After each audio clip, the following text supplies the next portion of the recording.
right, welcome everybody to the Vision Committee meeting for January 19th. I hope everyone was able to travel safely today on these icy roads. Denise, can you please do a roll call for us? Good evening. Certainly I will. Mayor Smith? Here. Councilmember Dennehy? Here. Councilmember Reed? Here. Councilmember Schmischer? Here. Councilmember B. Smith? Here. Councilmember Stein? Here. Councilmember Tracy? Here. Mayor Pro Tem Hemrick? Here. All right, Thank you. Thank you, Denise. We're going to go ahead and turn our time over to our administrator, Ryan Stevens.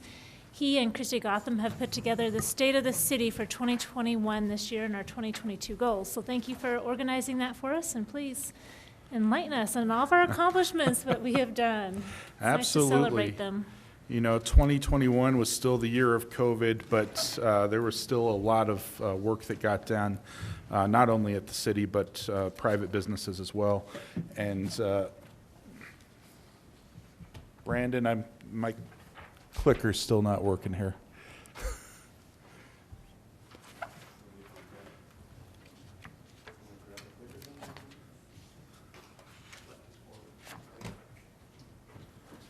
All right, I'll start over. But we still had a lot of private businesses. So in a year where we, in many communities, we're seeing businesses close, we actually saw quite a bit of business activity and new businesses opening or expanding. Three Rocks Engineering, engineering professional services firm is expanding and growing. They moved from TechStart over to their own space. We were able to announce Natural Grocers coming to the community. That'll be opening in April, as long as they can get the materials that they need. But KFC was another one. There were several new businesses, very happy with the activity from our economic development team to help those businesses where we could and see continued business growth and filling empty spaces.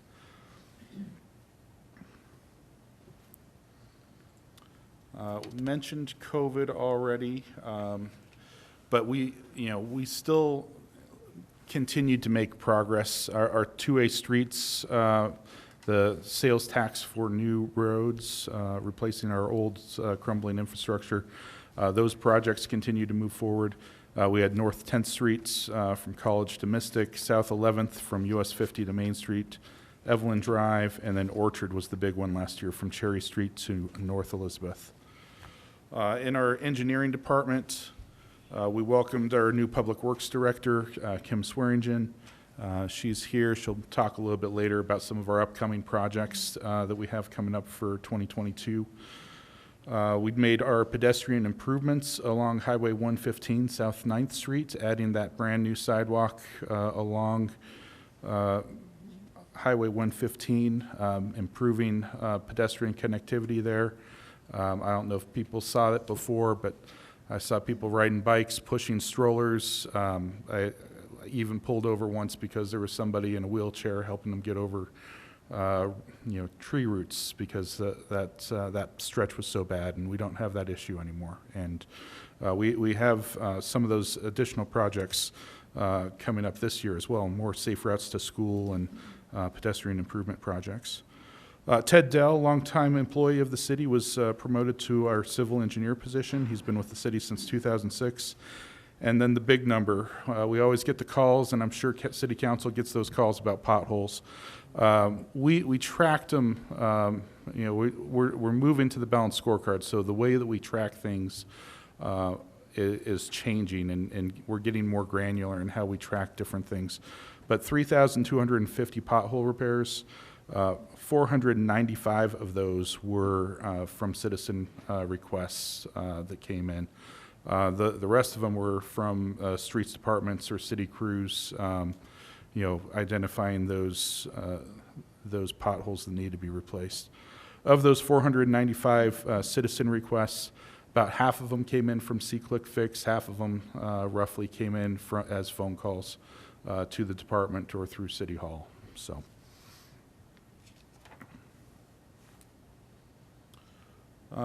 Within the Community Vitality Department, we talked a little bit last night at the City Council meeting about the Building Department. We transitioned to that 2018 code that took effect last year.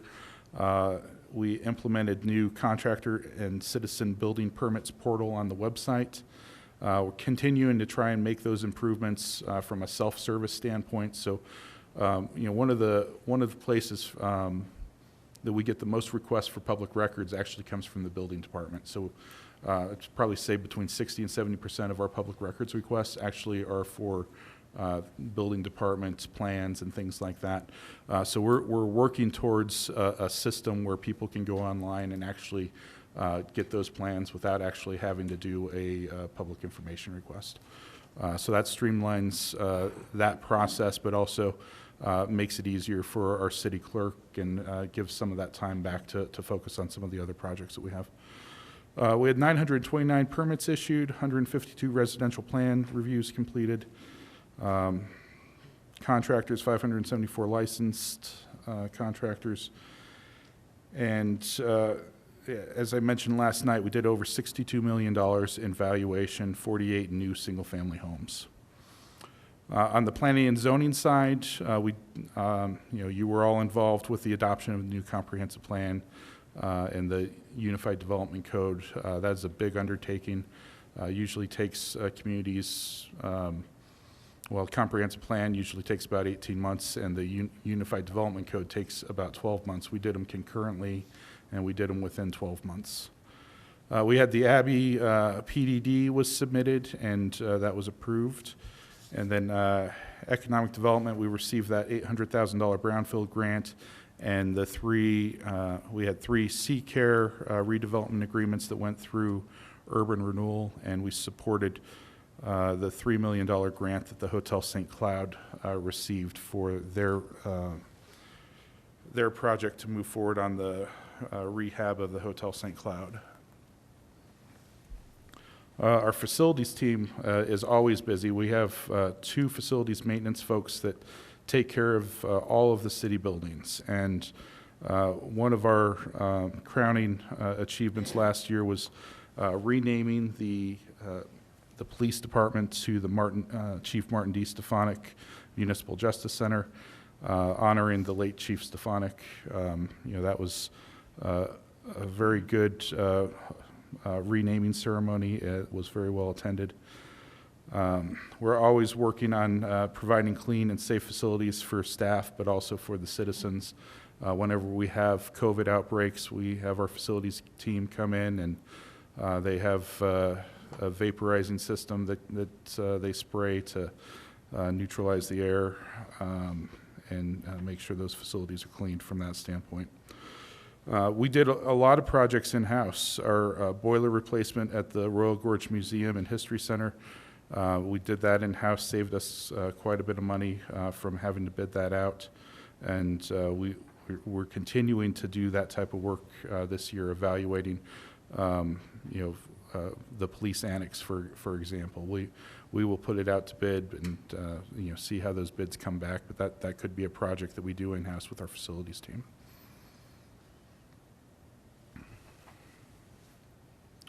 On the human resources side, we continue to make improvements from the HR standpoint. We completed the new pay structure and pay philosophy plan in 2021.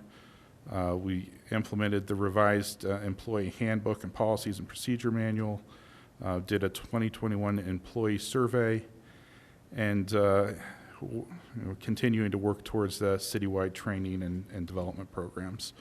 One of our big programs for next year and moving forward is succession planning. We have a lot of long tenured employees that have been here for a while, and we want to make sure that as they get ready to retire or leave the city's employment, that we have people that can step in behind them. So working on developing our employees and trying to develop career tracks within the city itself.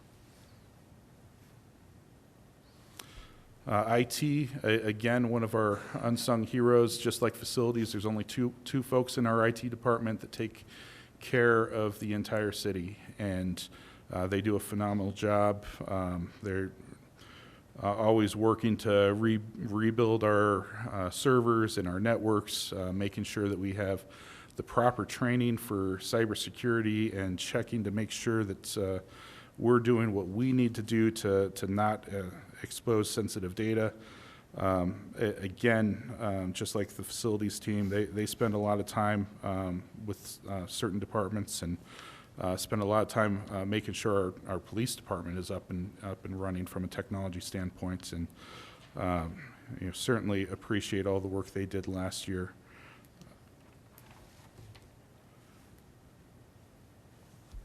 From the library standpoint, that we had a new mural in the teen room that was completed. Got back to having in-person, patrons coming into the library. After a year of COVID, we were doing delivery, curbside, and everything that we possibly could to continue our level of service. I know the library staff was very happy to be able to welcome the community back into the facility.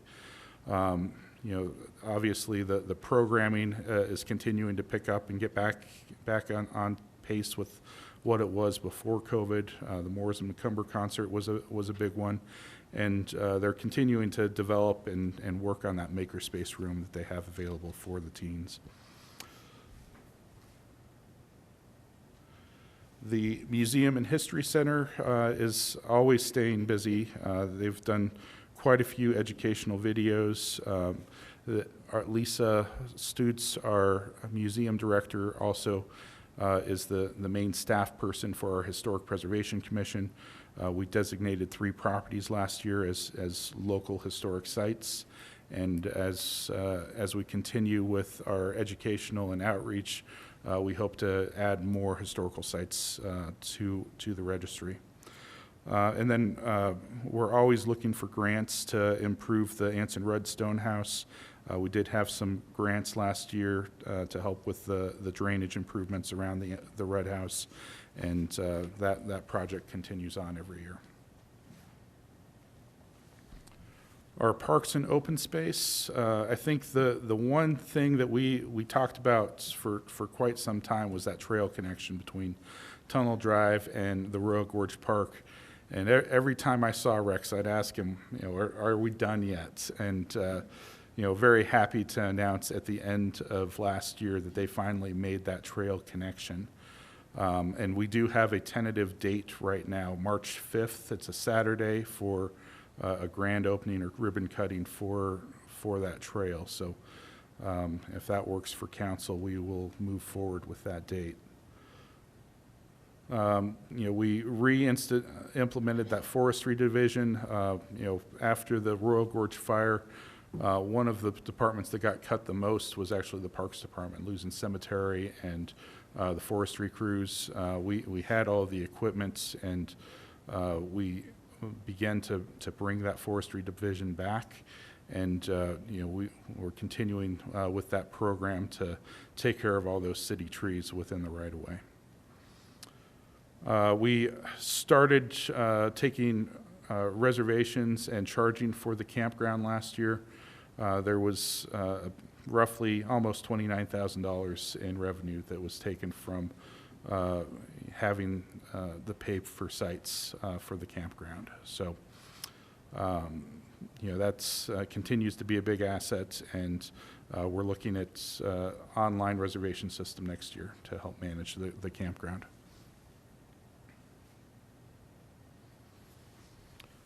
Our police department, we had life-saving awards and achievement awards that we gave out last year. National Night Out, we missed it because of COVID in 2020. We were able to bring it back in 2021.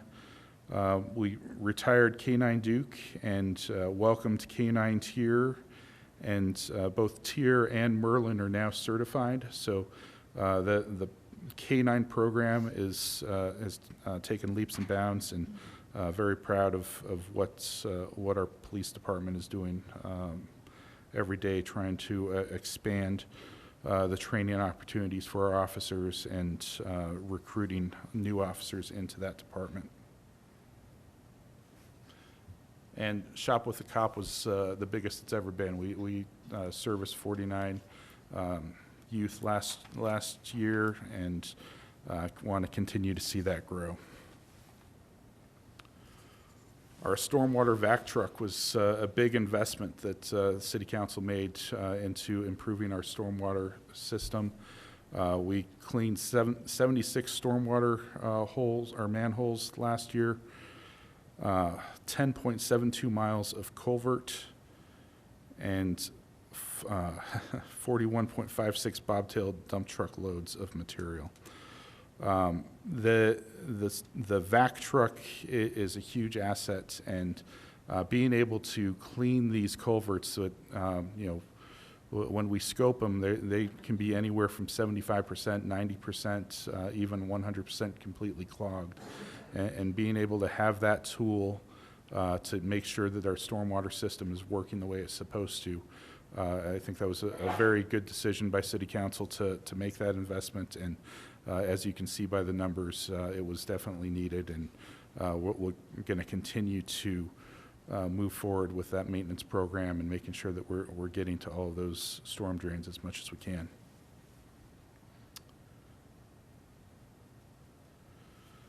On the water department, we said goodbye to Bob Hartzman, who retired after 33 years. It's a big loss in knowledge for us, and sad to see Bob go, but we were able to make another internal hire, and that was Travis Payne, who's been with the city for 18 years now, Travis?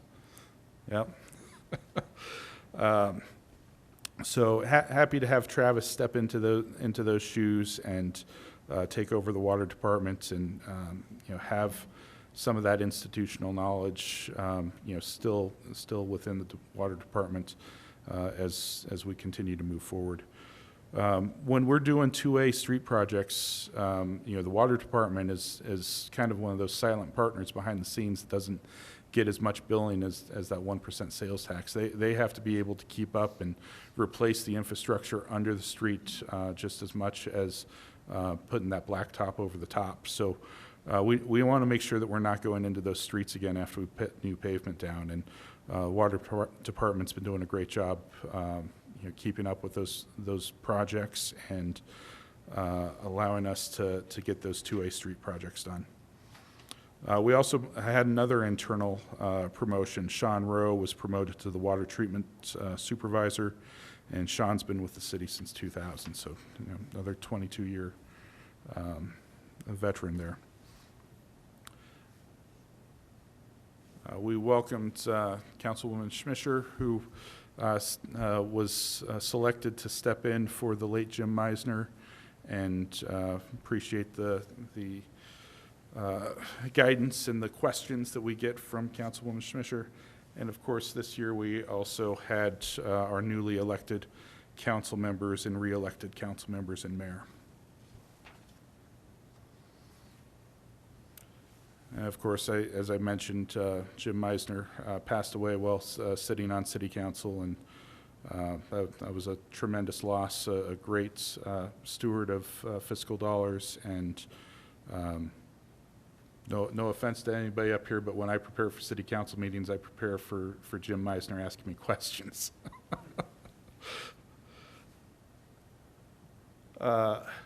As we continue to move forward, we've got a full slate of projects coming up.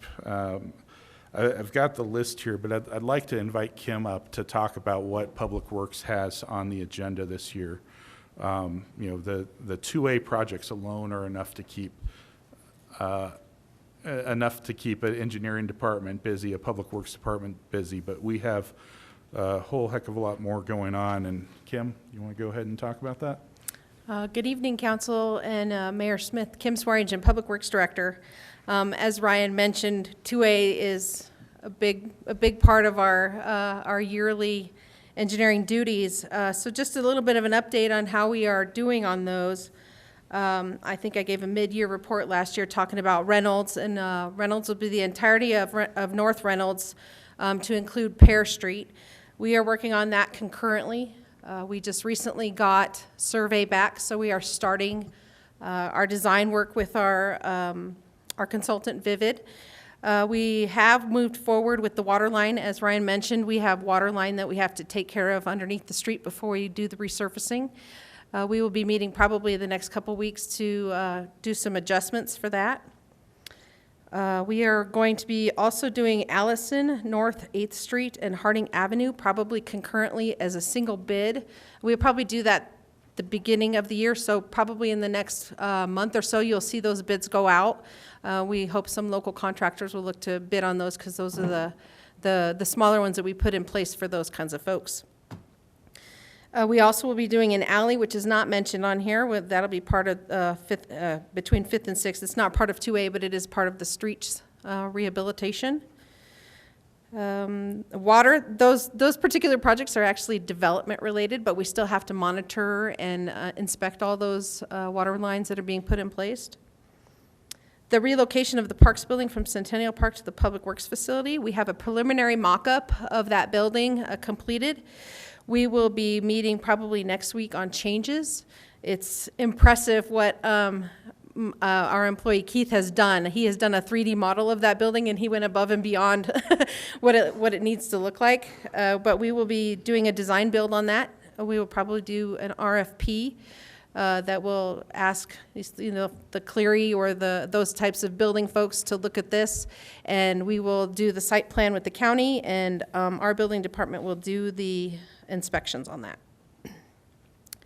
The Rhodes Avenue Stormwater Project came in a little bit above what we had budgeted for. This is actually kind of some fears coming to fruition when it comes to material costs that we've been talking about for the past 6 to 9 months, increasing in the hundreds of %. We are currently evaluating that bid and hopefully negotiating some of those line items. We may have some negotiation room in the sanitary sewer line items, but we're working through that. We also have some other decisions to make in regards to that, but it should be probably made the decision next week, and you will see that probably coming to council as a bid award in early February, excuse me. The Highway 50 pedestrian crossing project that Ryan mentioned earlier, we are currently in the acquiring of temporary easement phase. Once we acquire those easements, we'll be able to go out to bid for that one. The Highway 50 lighting project through CDOT is also in the negotiation phase. We're negotiating with Black Hills to do the design work, and then as soon as they get the design work, we will go out to bid with that. I'm not anticipating that one probably until the end of this year, possibly at the beginning of next year. CMAQ recently got all of its clearances complete, and we'll be bidding that soon, likely in the beginning of the year, get those dirt roads paved. And then the safe routes to schools, we're in final design. Thank you, Kim. Yep, thank you. And of course, we're continuing to work on riverfront development, and economic development is key and paramount. And we didn't put a whole lot into this particular report because the report that we're getting right after this is all economic development.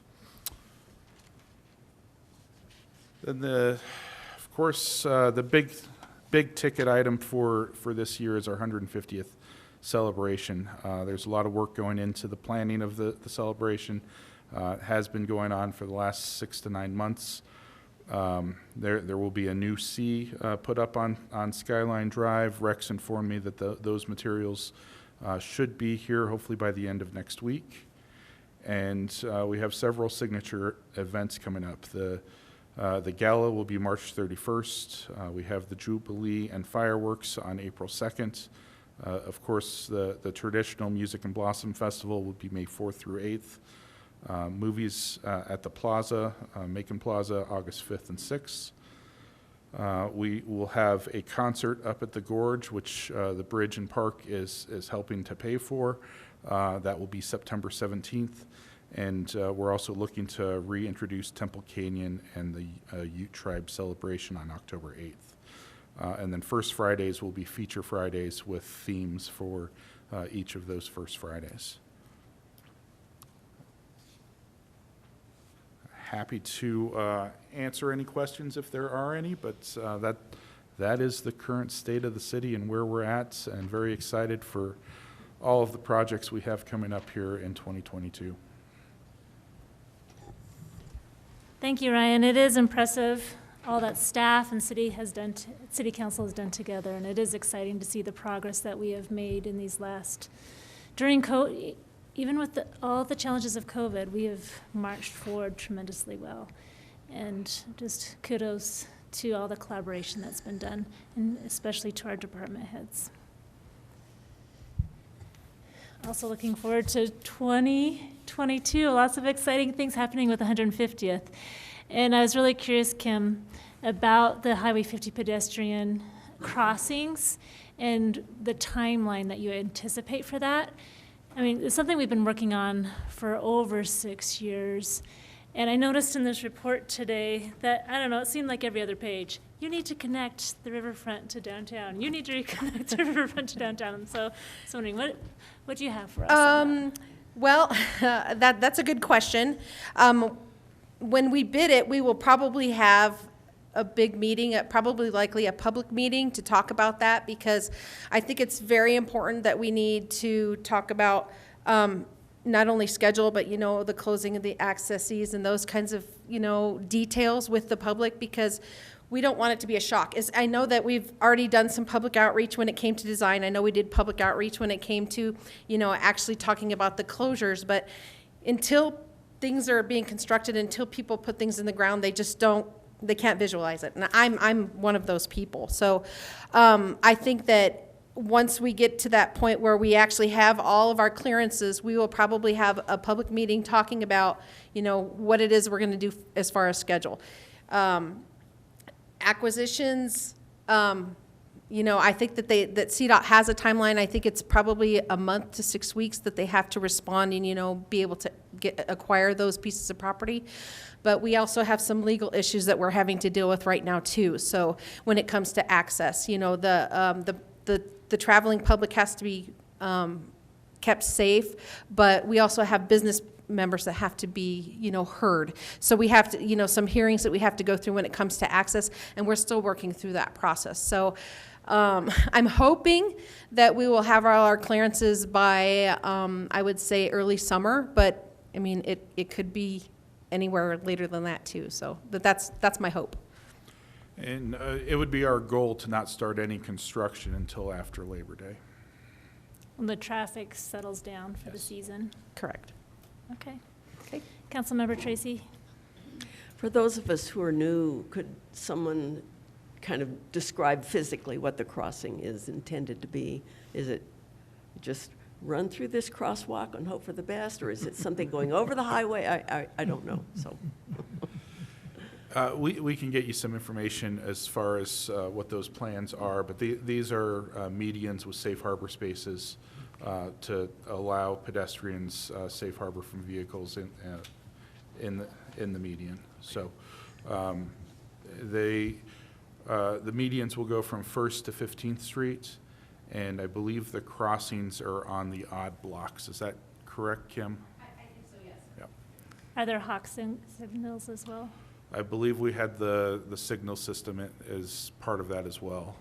So there will be electric that's run out to the medians for those systems, and it also calls for green space in the median, so there'll be irrigation out there as well. Thanks. Any other comments or questions from council? All right, well, it really feels like there's been talk for years that we're on the cusp of really going to the next level in Canyon City, or really progressing, and it seems like maybe we're accomplishing that, and we're starting to move on to that next phase of exciting growth for Canyon City. And moving to that, an important piece of that future for Canyon City is this market and industry opportunities study that was done by DSG Advisors. Rick, can you please introduce yourself for the public and our special guest today? I would love to, Madam Mayor and Council. I am Rick Harmon. I'm the Economic Development Manager. And with me is Don Sheldall. He's our lead consultant for this project. This is pretty exciting, because this is what I consider one of these pivotal points, a culmination of research, a culmination of desires that we have in this community to grow, and doing so in a way that helped us understand our circumstances and what would be a good fit for our community and good steps to move forward. A lot of work to be done, but this is a really good framework for that. This stems back actually to 2020. When I started my position, I had volunteered prior to this position with Fremont Economic Development Corporation, helping them create a company here in town. And that didn't happen. But I established a good relationship with Rob Brown and developed some understanding of what we needed in this community. And one thing that he will echo, and I echo, and Ryan echoes, is that one of the challenges we've had in this community is attracting businesses because we don't have infrastructure.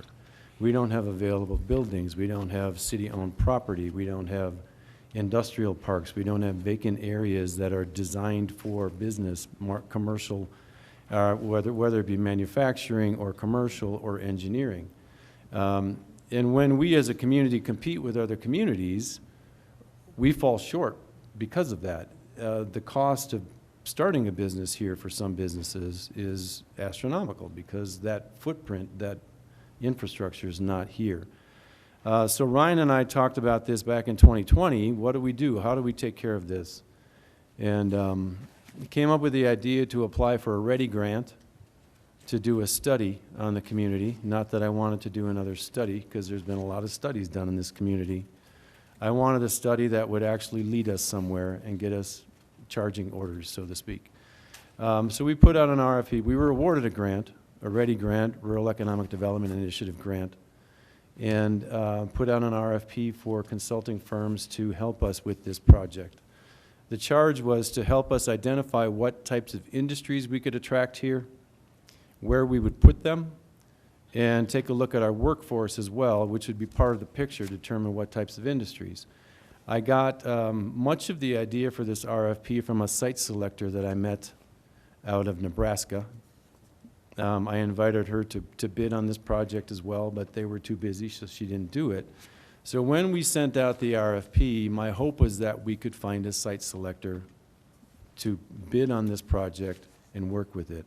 I knew the chances were probably slim because that's not really their business model. I figured we would get economic development people, economic economists. We interviewed 4 companies, I believe it was. 3 of them were economists. 1 was a site selector. And that's who's sitting next to me here today. Quite honestly, the proposal they provided was not the strongest proposal.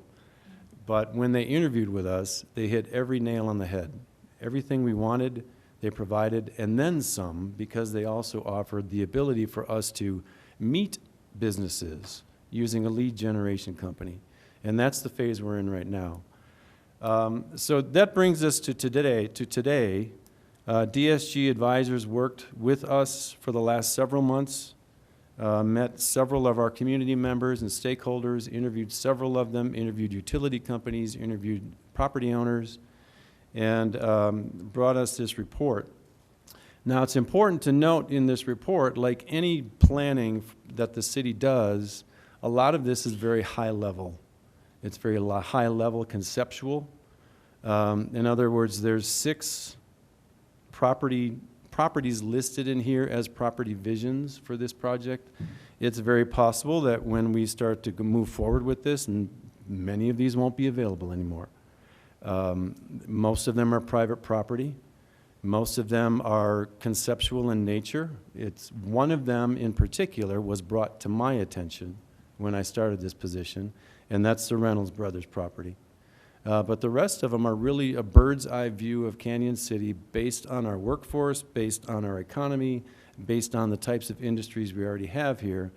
A bird's eye view of looking at Canyon City, considering our urban growth area, where would be a good place to put industry, whether it's manufacturing, whether it's business parks, or whether it's engineering, where would that be?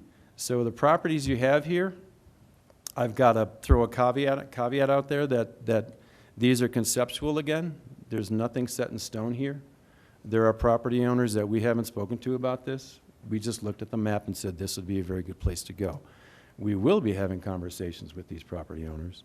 But very similar to if you were around during the the riverfront corridor rezoning conversations. A lot of property owners were angry, but it was really conceptual. Nothing was set in stone, and it's very, very important to point that out. So I would love to introduce Don Sheldall. It's a consulting group of 4 consulting firms that did a phenomenal job on this project. They took a very good look at our community. It's a very fair picture, I think, of where we stand, and it really points out some good direction to go. So I'd love to hand it over to Don and let him take over. You'll have to push the button there. Yep. Thanks, Rick. And thanks, Ryan, for setting that up, that great story about the last year here. Yeah, so I'm Don Sheldall. I have a private boutique firm now, DSG Advisors, but I've spent 40 years doing corporate site selection as my primary business. I still do it. I've got projects that I'm working on right now. Along the way, I started to team up with a couple of people on the economic development side. They convinced me that I could help. I could interpret what the needs of communities are by looking at the communities from the perspective of potential corporate investors. And so that relationship dates back to the early 1990s. So half dozen projects a year I work on with them. And then I brought in, and that's the Chabin Concepts out of Chico, California. And then Thatch Moyle Design Scenarios out of Portland, Oregon. I've connected with him over the last 5 or so years, and he is more of a land use specialist. So we've folded him into that, and then this group out of Montreal, Canada, that's one of the premier prospecting firms. We've brought them in on projects, and so when we bid on the RFP from Rick, we thought we could have responded to what he asked for specifically, and only that. But given our experience in doing these types of projects, we felt like you needed more, so we proposed more, and basically the two parts of that would be, the primary one was to look at the priority annexation properties, so the properties that are bordering the city that had been identified. I can't remember what the process was, but that you presented that to us. And so, but we know you can't look at those things just within a vacuum. You have to look at it like, well, what is this place? You know, what can happen here? What are the assets? What's the labor force, the utilities, the infrastructure, you know, the highway and utility infrastructure, the training resources, taxes, you know, connectivity to other cities. So that's the approach we take. I come here, I come into town and look at all the data, you know, back in the office, and then come to town, and I try to look. I put on the hat of as many different industries as I can that I've worked with over the years, and say, could I be successful here? You know, what is it I would have to be successful, and where are the gaps? And so that's the second thing, that the secondary objective was, yeah, we'll look at the properties, but secondarily, we'll look at everything else, and then put together kind of a vision of what you can be, taking the assets you have now and the assets that you can build or improve on, you know, with some effort.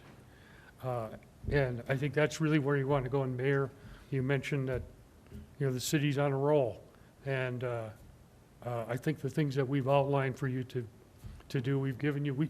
We don't like reports to sit on the shelf either, so our reports always include 30-day, 60-day, 90-day, and 6-month tasks with assignments, who should do it.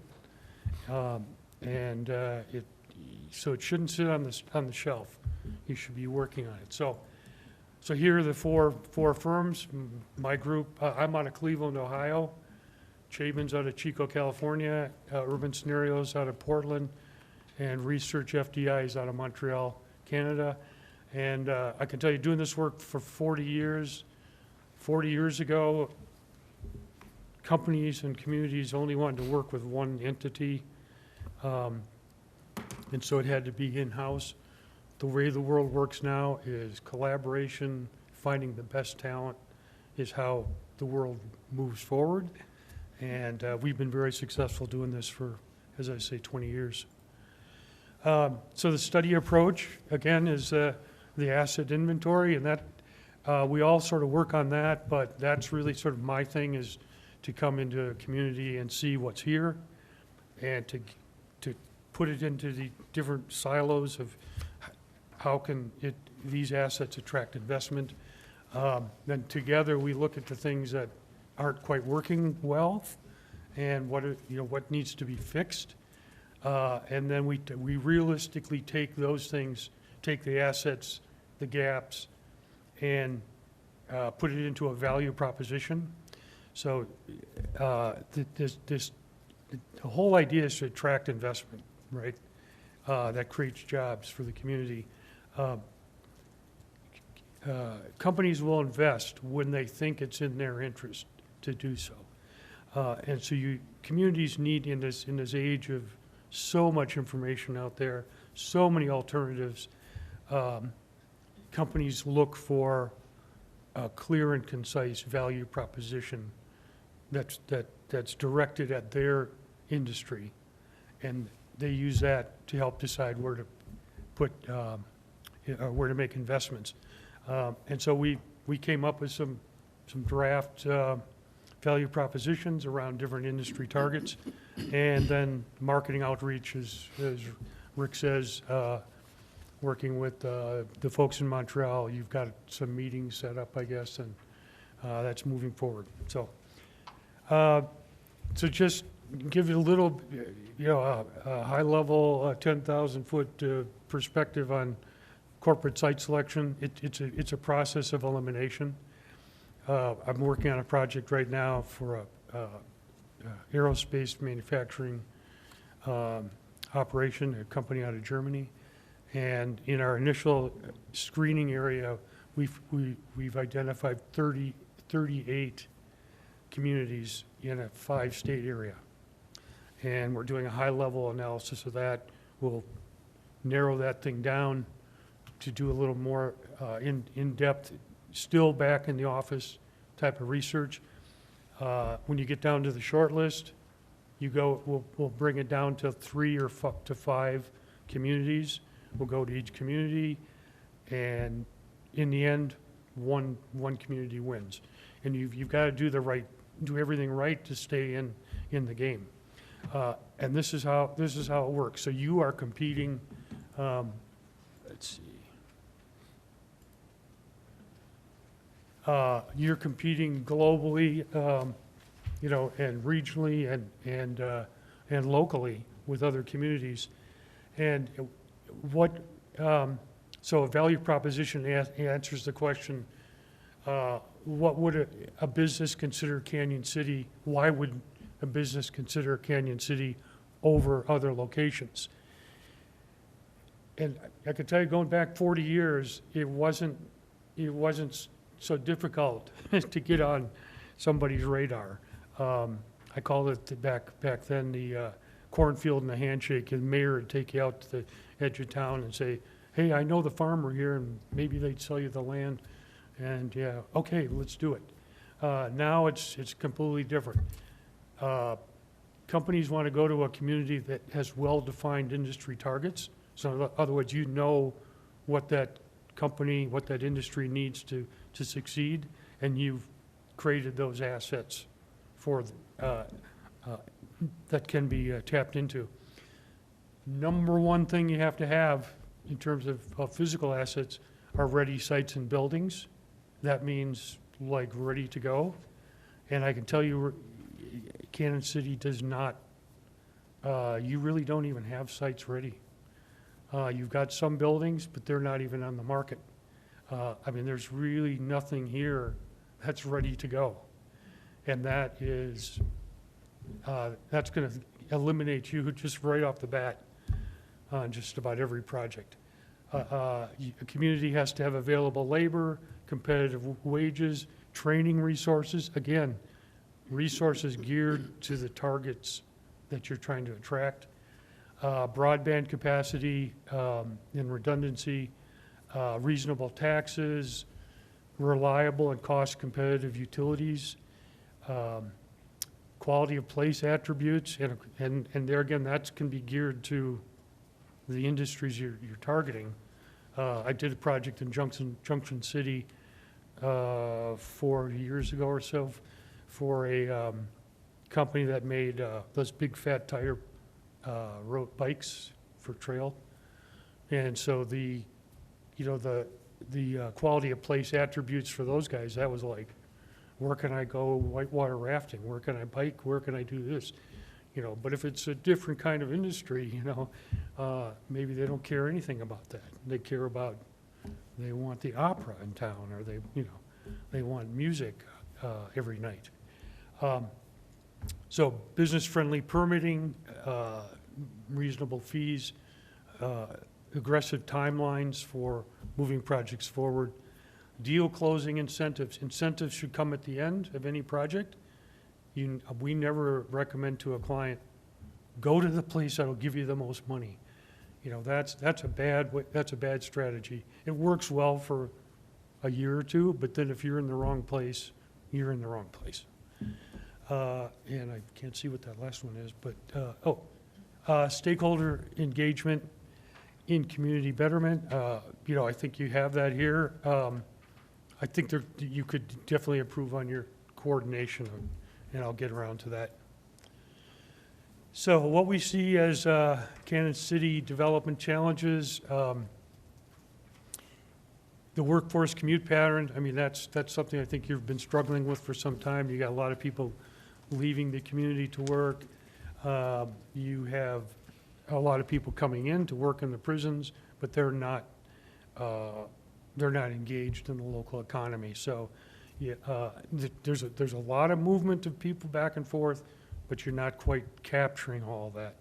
And so I think the idea in looking at the annexation properties was to figure out what properties could you develop around industry targets that would start to draw people back into the community to live and work here.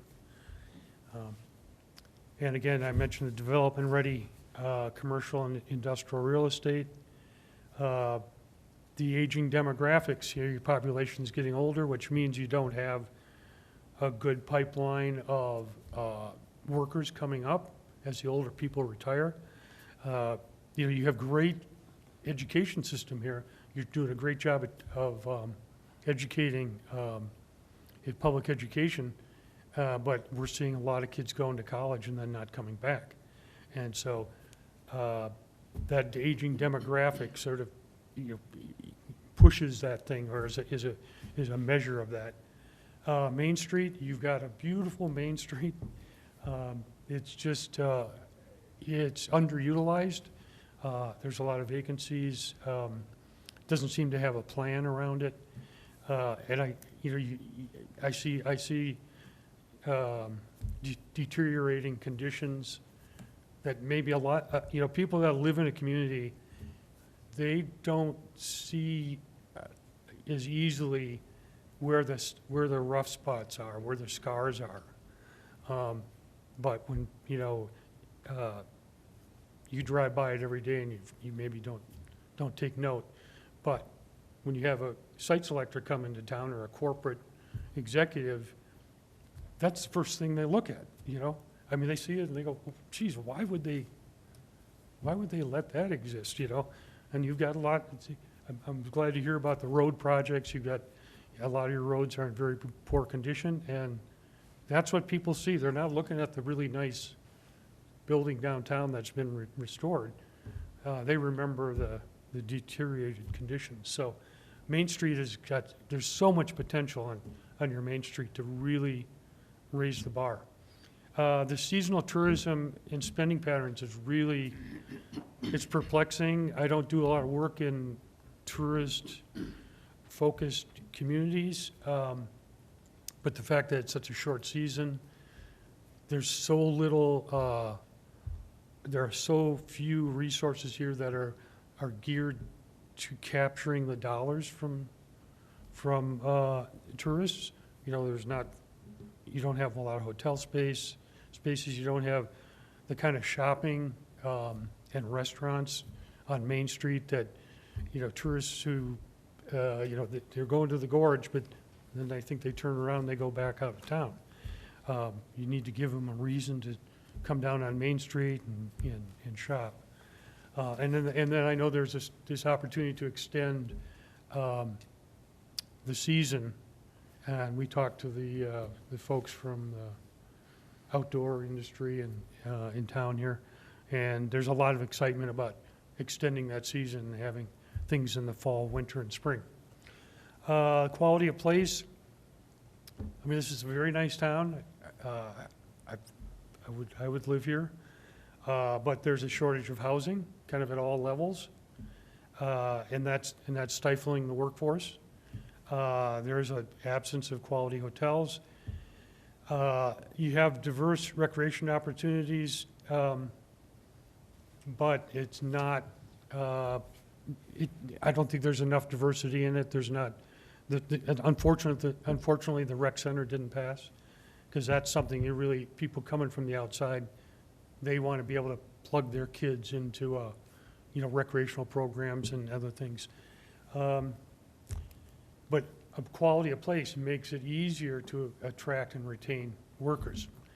And then your economic development, branding, and marketing, you really don't, I don't think a lot of people know Canyon City other than the Gorge. There's a lot more here. I mean, it's a community that's got some real value, but you're not telling that story. And I think the coordination of, you know, what Rick's doing, what you're doing with the city and the Florence EDC, you can do a lot better job on that, of coordinating activities and then, you know, working on your branding and marketing. So these are the challenges we saw, and we came back with recommendations on all these things. So I'll start out by talking about, and should I accept questions here as we go, or how do you guys usually do it? It's up to you and council. I mean, most of the time, I think people give their presentation and then Okay. questions come. Well, if you wish to ask questions, please feel free Yeah, to just jump go ahead in. and pipe in if you have anything. I have just, Yeah, go ahead. thank you.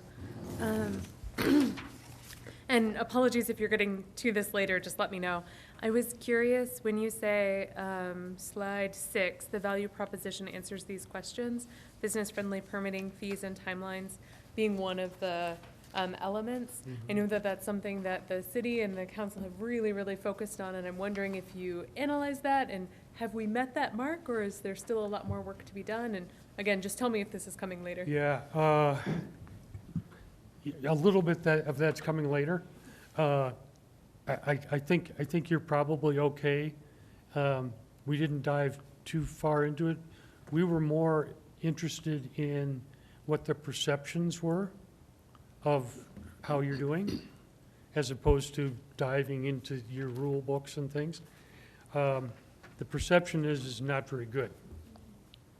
And so, you know, whether perception is reality for people from the outside, you know, I mean, so I'll get to that in a little bit.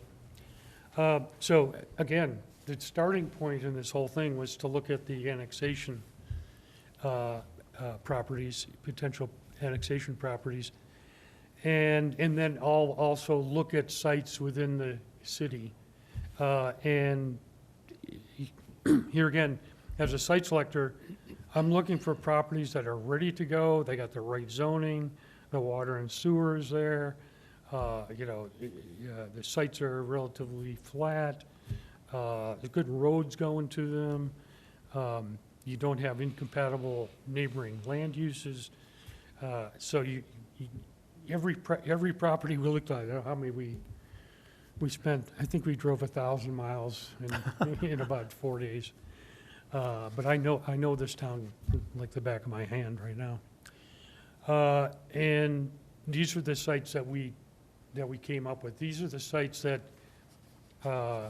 have some potential to be brought to the market relatively quickly, and their setting, their shape, their size, their utility attributes have some alignment with potential end users, potential target industries.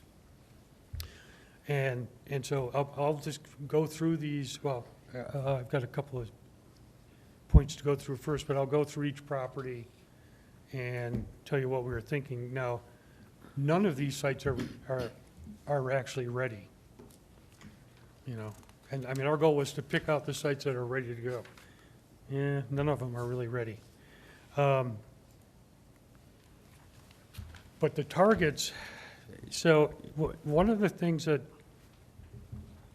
in the very beginning when we talked, and you were interviewing us, you and Ryan were both very focused on trying to bring those out commuters, the people commuting out, how do we bring them back? And you know, we as a group pledge to look at who those people are, what are their talents, what industries do they represent, and in the process of doing the work and discovering more about Cannon City, we realized that you're really not in a position to, I mean, a lot of those people are working in good tech jobs, and you're not in a position to capture those tech people back here. You still have a lot of work to do to make the the community ready for that, or make it attractive for that. So we sort of backed away from that pledge. I mean, it's still out there, and I think it's very worthwhile doing in the near future. But instead of going for specific industries, we went more in general, looking what could fit, what kind of operations could fit on each of the properties that we targeted. And so we broke it down, and again, these are reflective of the things that are in this region, reflective of your workforce characteristics, your training resources, the kinds of people that are here, the kinds of activities that are going on. So we broke it down into 4 groups. Can I ask a quick question real quick Yeah. on the slide previous to this one? I couldn't help but notice that the Abbey property isn't listed on here as one of the matching investment target sites. And so I was just curious if that was something that you had reviewed, or if that was just still in process when we were still looking at those things, when that came before us for zoning and those things. It just, in my mind, I thought that it would be on this list for consideration. So I just didn't know what your thoughts were on that area, or if you were On familiar. which property was it? The Abbey property? Oh, the Abbey. The 182 Yeah, acres? I think that's a terrific project. I mean, I hope that really goes forward. We sort of danced around that one because it's already a project that's in development. And, there's put a lot of effort into planning, and, that should be just at the top of the list. I mean, I hope that thing goes forward. It didn't need our assessment for it to move forward. That makes sense. Yeah. When I was looking through this, I was Yeah. thinking a checklist. That's That's- kind of how my mind works. Like, these that- are the things we're looking at.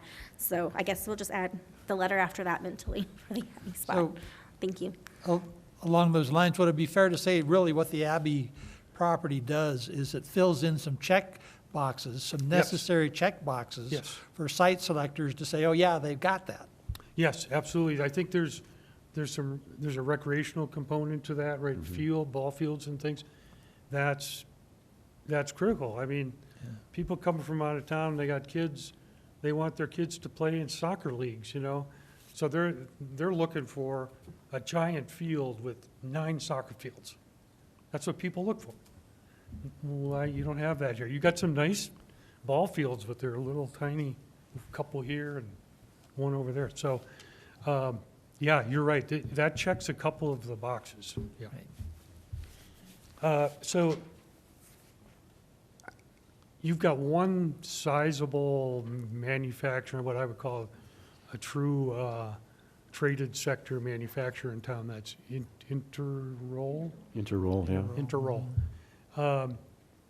And that's, you know, that's a modest-sized facility, but I mean, it's a very important, a traded sector business is somebody that makes money from the outside, and you bring the money back in. And that's how you create more wealth in a community, is to do that. I mean, versus just selling stuff to each other. That does not create wealth at a high level. And so you need to have some properties that are geared to those larger industrial facilities. And, you know, we're thinking 20 to 100,000 square feet, maybe bigger. And things that would fit here, you know, general manufacturing like Interroll, food processing, and the outdoor industry, big machine overhaul and repair. There's a lot of that in the West. But it could be a lot of things. And then small manufacturing operations, again, you need to have properties that are geared more to sort of startup, incubator, or, you know, more locally focused on regional service industries. There's a lot of mining stuff going on in town here. So the engineering mining firms, you know, where they need to put their equipment and store it. You've got a number of places in town already that serve that. It's more informal, you know. It's not planned. So that Oak Creek grade on the way out to the Colorado Legacy lands, there's a kind of a district there that's just a hodgepodge of different stuff. You could formalize that, make that a little more attractive. And then there's the Reynolds property is another one that really aligns itself with that.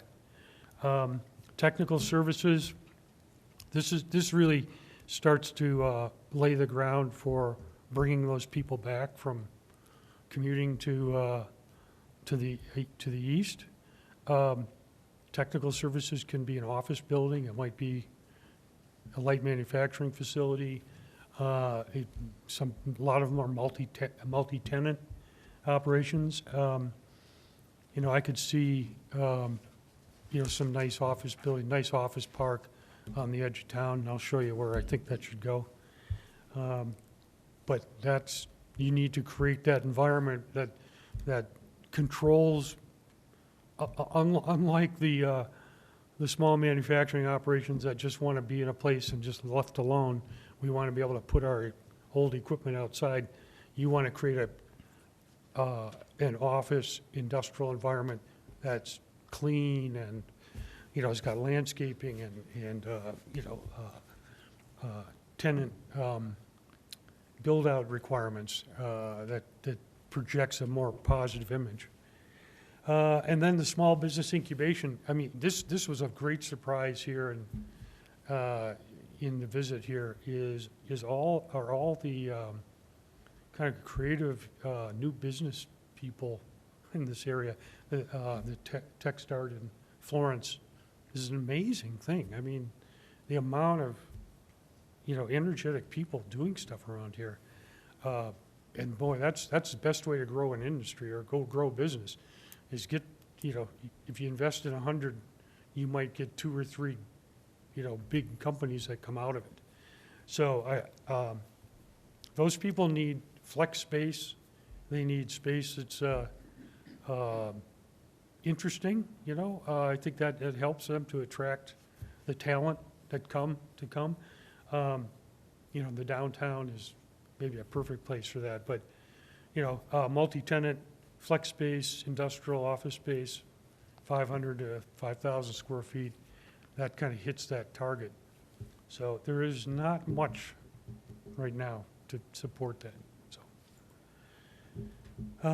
Okay, I did that. So we put together value propositions for those 4 sectors that we then passed on to the folks in Montreal, and then they're using those to start doing prospecting.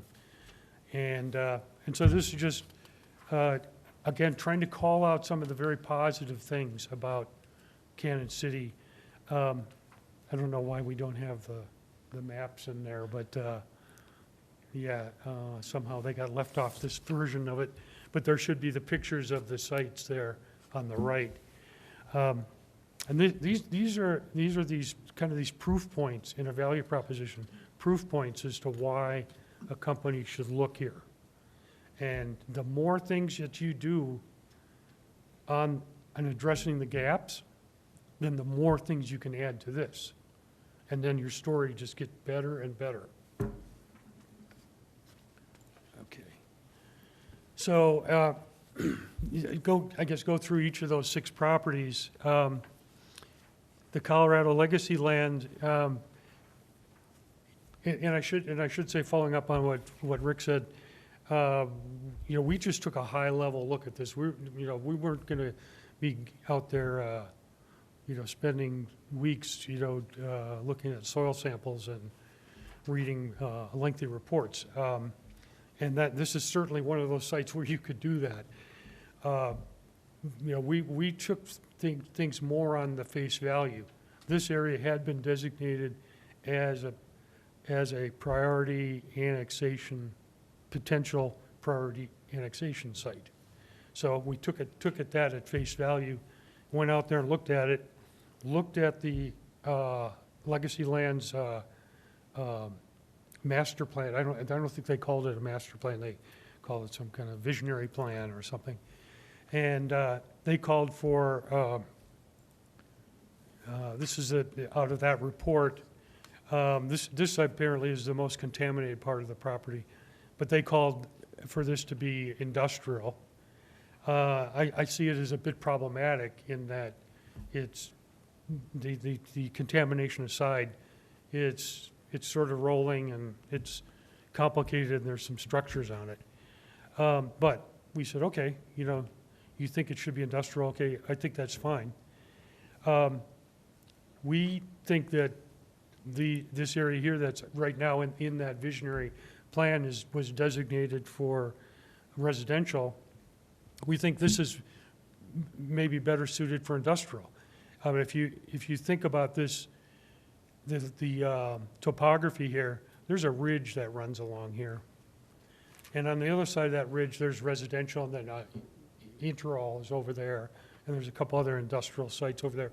So this is really an isolated piece of property. It's not going to impact anybody around it, and it would just make sense. It's for industrial. You could put industrial up there, not industrial that uses a lot of water, because the water pressure up there is low. But there's lots of industries that Interall doesn't use much water. So I think this is one of the primary properties that on this side of town that could fit. Now, is this an ideal property? No, it's a little hard to get to. But you don't have these big giant open fields, sitting right next to the town, that have a good road to it. You don't have that. So this is sort of what you've got. There's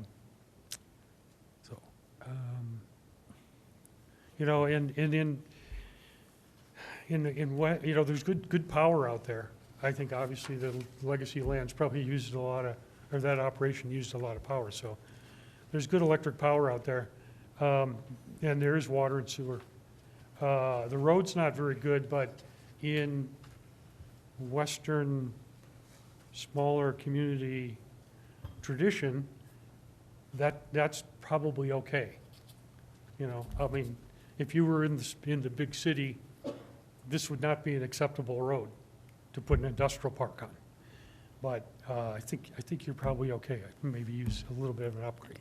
Okay. Councilmember Tracy, Visionary Committee is a little bit more casual, so you're welcome just to speak up when you want. Yeah. I wondered if this is a good time. I have some comments to make on this particular site. So Sure. is this a good time to do Yeah, that? this would be good, yeah. Okay. This might be a couple minutes worth, but I serve on the Community Advisory Group for the Superfund site. As I think was noted in at least a footnote in the report, it is a Superfund site and has been since 1984. And I've been involved off and on from a community point of view since the late 70s in regard to the contamination at the site. So I just wanted to first say that I suggest that the city recategorize this site as being longer term, and now I'm going to say why. My primary concern is that it's, and I don't know, I'll just reference something that you mentioned a few minutes ago, the concept plan for industrial development, which sounds like it might be a Colorado Legacy Land publication. I haven't seen that, so I don't know what's in that, but it sounds like you had some reliance on that. But this is it's not going to be available near term. There's inaccuracies in the map. There's a reference to something called Lincoln Park Mine that's written on the map in the place of where the impoundments are from the old uranium mill operation. Right. So there's just some inaccuracies there. And just briefly for those, I think probably everyone in the room knows, but maybe not everyone listening knows, that this was the site of a uranium mill, not a mine. Began operating in the late 1950s, as I said, became a Superfund site in 1984 because of contamination of soils, groundwater, not only in this whole area there in the map, but also in the Lincoln Park residential area. So we are now, after many stops and starts, the mill finally stopped operation, I don't know, 10 to 12 years ago. But we're just now early in what's called the CERCLA process, the Comprehensive Environmental Response Compensation and Liability Act, which is the federal law that guides cleanup of Superfund sites. For several years, we've had designated, and I have maps of this that might be good to overlay on some of this at some point, but several years we've had 2 operable units defined at the site, Operable Unit 1, or OU1, and Operable Unit 2. So OU1 is the more contaminated area. It was used for the uranium milling process, storage of ores and contaminated tailings, the impoundment areas of those tailings. And so it includes everything, really. If you're looking at this map, it's everything within the ridge is part of Operable Unit 1. And so the federal government and state public health department also have a lot of regulatory control over what happens in the near term over this property.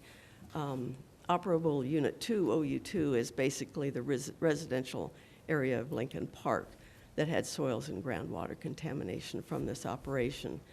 So the regulatory process, just to try to sum it up pretty briefly, it's going slower than expected, at least by community members who've been involved, primarily because the regulatory agencies, the Colorado Department of Public Health and Environment and the federal EPA, continue to ask for extensive additions and corrections to CERCLA required documents, which Colorado Legacy Land is producing.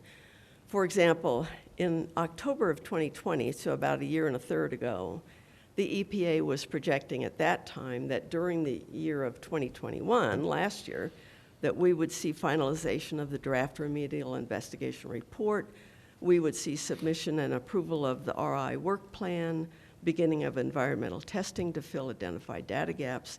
Instead, where we are is we're still working on the draft RI report.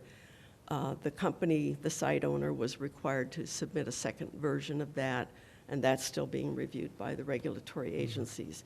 So those of us who are more directly involved with this process know that it's going to be years before really any part of this property can be severed off and be made available for anything like industrial use or anything else. And there's going to be a core part of this property, the most contaminated part of the site, is likely to never be available. It's likely or very possible that it will be turned over to the Federal Department of Energy Office of Legacy Management for long-term surveillance and maintenance. That's years out. We don't know what the decision will be on that. There's a lot more I could say. I know the city has some familiarity with these restrictions in what's called Operable Unit 1, because the city has been working, and I'm not sure what the status is, working to acquire property to expand the cemetery, and that property that the city's acquiring is in Operable Unit 1, and so the EPA and the State Health Department communicated last summer with the city about those restrictions, what can be done, not done, the potential liability in doing any kind of development in properties that are in that. So my recommendation, just as one person, is that this site, A, be recharacterized. I'm not saying it shouldn't be in this document, but it should not be referred to as a near-term opportunity. And, you know, in particular, in the map where there's 115 plus or minus acres designated as an industrial area, that is kind of part of the core of the operation of the former Cotter Corporation. Right. Well, they're not former, but they were the former owners. And so that area is not likely, unless something major changes, it's not likely to ever be available for industrial development. Things around the edges, yes, will be at some point. So I just wanted to make those comments because I think it's important that the city does not miscommunicate about the nature of this particular site, either to government or to the community or to any potential industrial, you know, operators that might want to look at Canyon City area and move here. So that's the short version of a whole Councilmember lot Tracy, more. if I may, I agree this would be a much more long-term project. We debated whether we'd want to include this one or not, simply because of the complications. But the concept of the project being where could we possibly in the future put something, we decided it needed to be considered. In the future, though, as far as implementation is concerned, we can certainly leave it out, and we could even strike this from the report altogether if we want to. So totally agree with you. This would be a much more longer-term project and a much more wait-and-see project. And the lower-hanging fruit is definitely the rest of it. But there's other, you know, the Mackenzie Ranch we're going to talk about, too. That's probably a little bit more of a wait-and-see as well because it's managed by a family and a little complicated, but not as complicated as this one, for sure. Yeah, So- this one, I think, it's very possible that there will be pieces of what the company owns. And the company doesn't own everything that's in Operable Unit 1 or Operable Unit 2. The company owns just a piece of that. Yeah. But even what the company owns, you know, it may well be in a few years, maybe some pieces of that are not in the restricted area at the center of the site. Maybe some of that can, you know, what's shown near the ridge there on the west side. Right, which is exactly why it's- we kept it in there, yeah. Yeah, Because I there's some just- possibilities. It's just, to me, having been involved with this Superfund regulatory process long enough to know how complex it is, and I'm sure Colorado Legacy Land is frustrated by how long it all takes and what they're being asked to redo and rewrite and revise and fix. But I just don't think that we as a city want to be in a position where we're showing this to other entities and saying, you know, this is part of our near term. But Yeah, I'll well, leave it. well, yeah, thanks for that clarification, and I guess I'm not surprised, you know, because the longer we went on this, you know, we starting down a path and, you know, seeing the land on the west side of Oak Creek Grade, you you know, it looks good, it doesn't look like it's been disturbed. So I thought, oh, well, it's probably, they can just carve that off. But that's a naive assumption. I know these things can be very, very complicated. And believe me, nobody's gonna, the city shouldn't be out promoting it until you know it's ready. It has potential, because if, you know, you get caught trying to promote a Superfund site to somebody, you're gonna get a bad reputation. So, And no.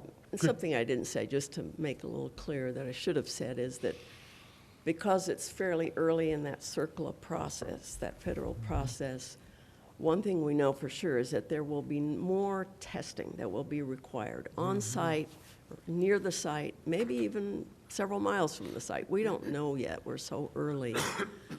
But that testing, when it's determined what's needed and when it's completed, then everyone's going to have a much better idea of what might be able to be released early and be developed early. But that's still Yeah. several years out, if not more. And yet, I would say, you know, the sooner you can get to that point where you can start carving off land for development, you take some of the stigma away Right. of having a Superfund site in your community. Because people are gonna, whether they're looking here or not, you know, they may be looking on the other side of town, but any good site selector is gonna find out, oh, they have a Superfund site here. And then they start digging into it, and, you know, it becomes part of the report. So if you can start to wiggle some of the land away, you know, if it's clean, it's gotta be clean, Right. then I would do that. And I would say, too, without going into lots more history, the regulators that are working on this now are really outstanding. And there have been times in the past we couldn't say that. So what Yeah. the State Health Department and the federal EPA are doing now is finally getting us to where we can move forward with this. And it's taken many years to get to that point, so. Well, would be happy to, you know, pull this out of the report or cast it in some other Or maybe light. put it in a special category Yeah. or something. We can talk about that. Yeah. And as just to pick up on that, if you go back one more map, that particular area, what Councilwoman Tracy says is true. We may disagree on the reasons for the length of time things are taking out there, but what's going to be the site driver is what happens with the tailings impoundments, whether they can be stabilized in place. This area Or over here? whether, yes, that's a small part of it. That's It's about bottom line, yeah. 120 acres altogether Right. for the tailings pound. I'm the previous site manager, so Wow. I might know a little bit about it. Yeah. But the areas that you have indicated for potential flat, being flat land and Yeah.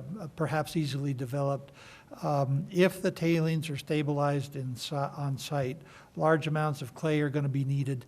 Those are the areas designated as clay borrow sites. Oh, okay. So it is not likely that they will stay flat if the on-site tailings stabilization option is chosen.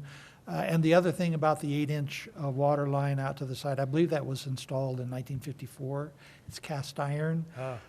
If there was to be any use of it, it would likely have to be sleeved. You have to put a smaller diameter line inside it. There's been development in the right-of-way. There's been, private individuals that have built, for instance, a garage over that water line right-of-way.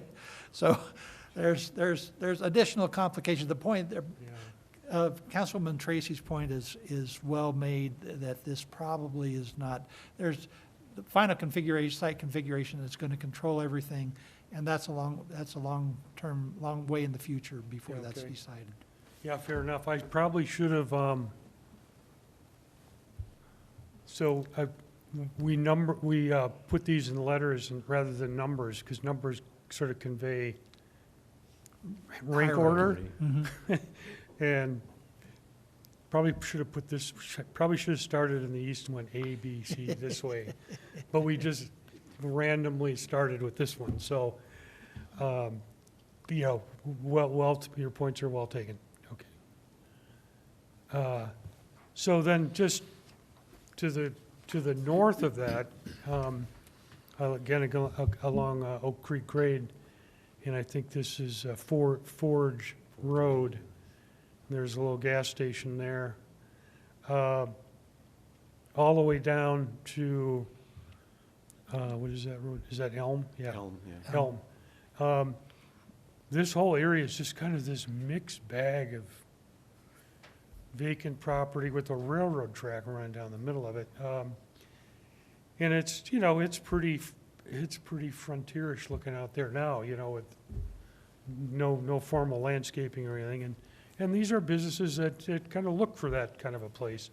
But I think you could, you know, spiff this up a little bit, get these property owners, you know, interested in, you know, going together and to help fund the infrastructure improvements and other things.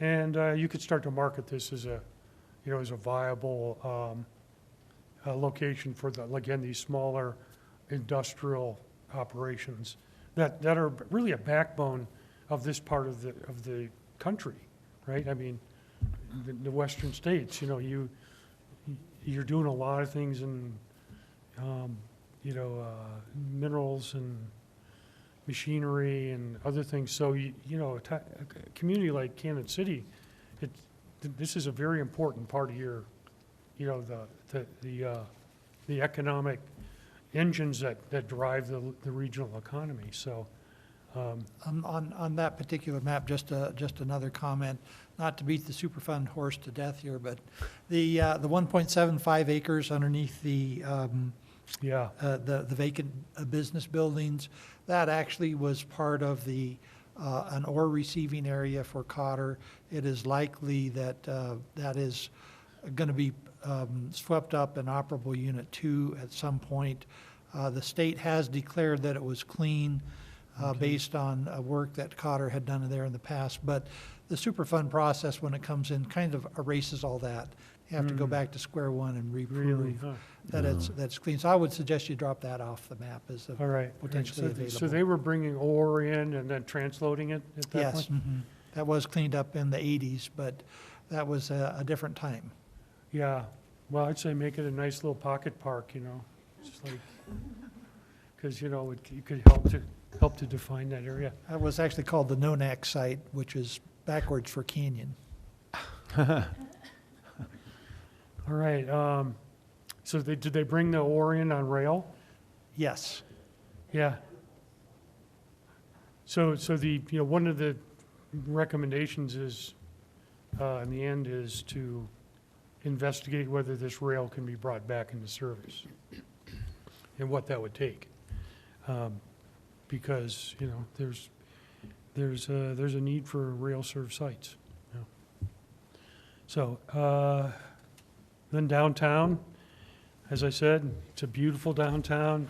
You've got lots of opportunity for you know, getting better utilization out of the properties, or you know, upgrading the types of operations in there.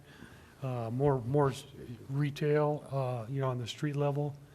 But then the second and third floors, you know, the incubator space, office space, residential. Again, keep in mind, you know, these innovators, these people coming from outside, or somebody starts a company here and they start attracting talent from outside. You know, those are the kind of people, they want to live downtown, you know.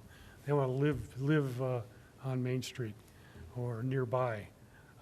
So, you know, the recommendation here is reactivate your Main Street program and aggressively go through those steps. I mean, Main Street programs are very good at spurring development of this type.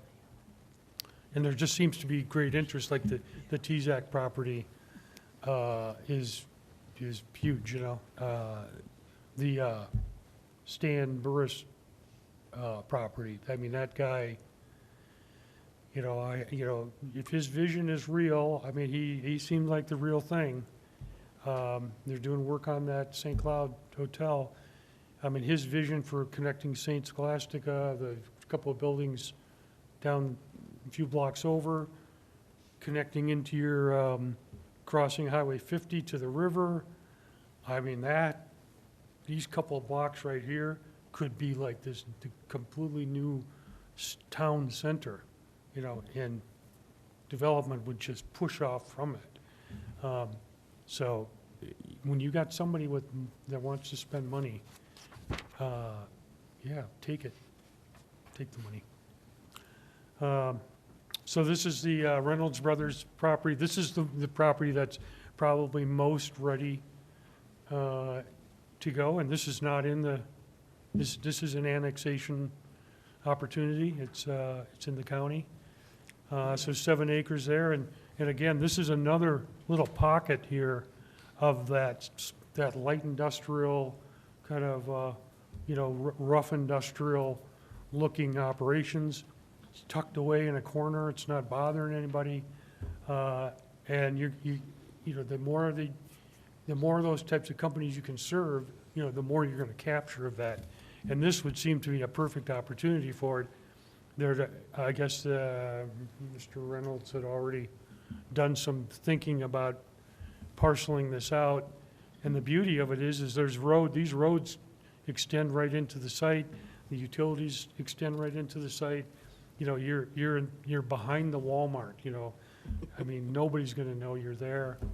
You got quick access to the highway, so. Could I ask, I hate to go backward, but just, and I don't know if you want to address this or not, but just thinking about Main Street, back one slide, do you have any feedback to the city? I'll just put myself in it. I always worry about when we look at, possible development, commercial development farther east, and the potential negative impact on what happens with Main Street. So I don't know if you have anything you want to say about that kind of tension. So farther east, you mean along Main Street? No, like the 4 Mile area or any other area, even the Abbey area that'll have some commercial.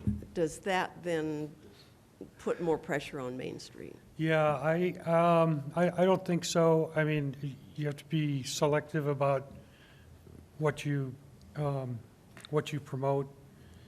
You don't want to compete. You don't want to create a new urbanist downtown out on 4 Mile. I mean, there are those things. People build a little complex and make it look like an old downtown, but it's all new. That would be detrimental to Main Street. But I think that, the script is already written. I mean, the city has exploded out east on Highway 50. That's already there. There's nothing you can do about it.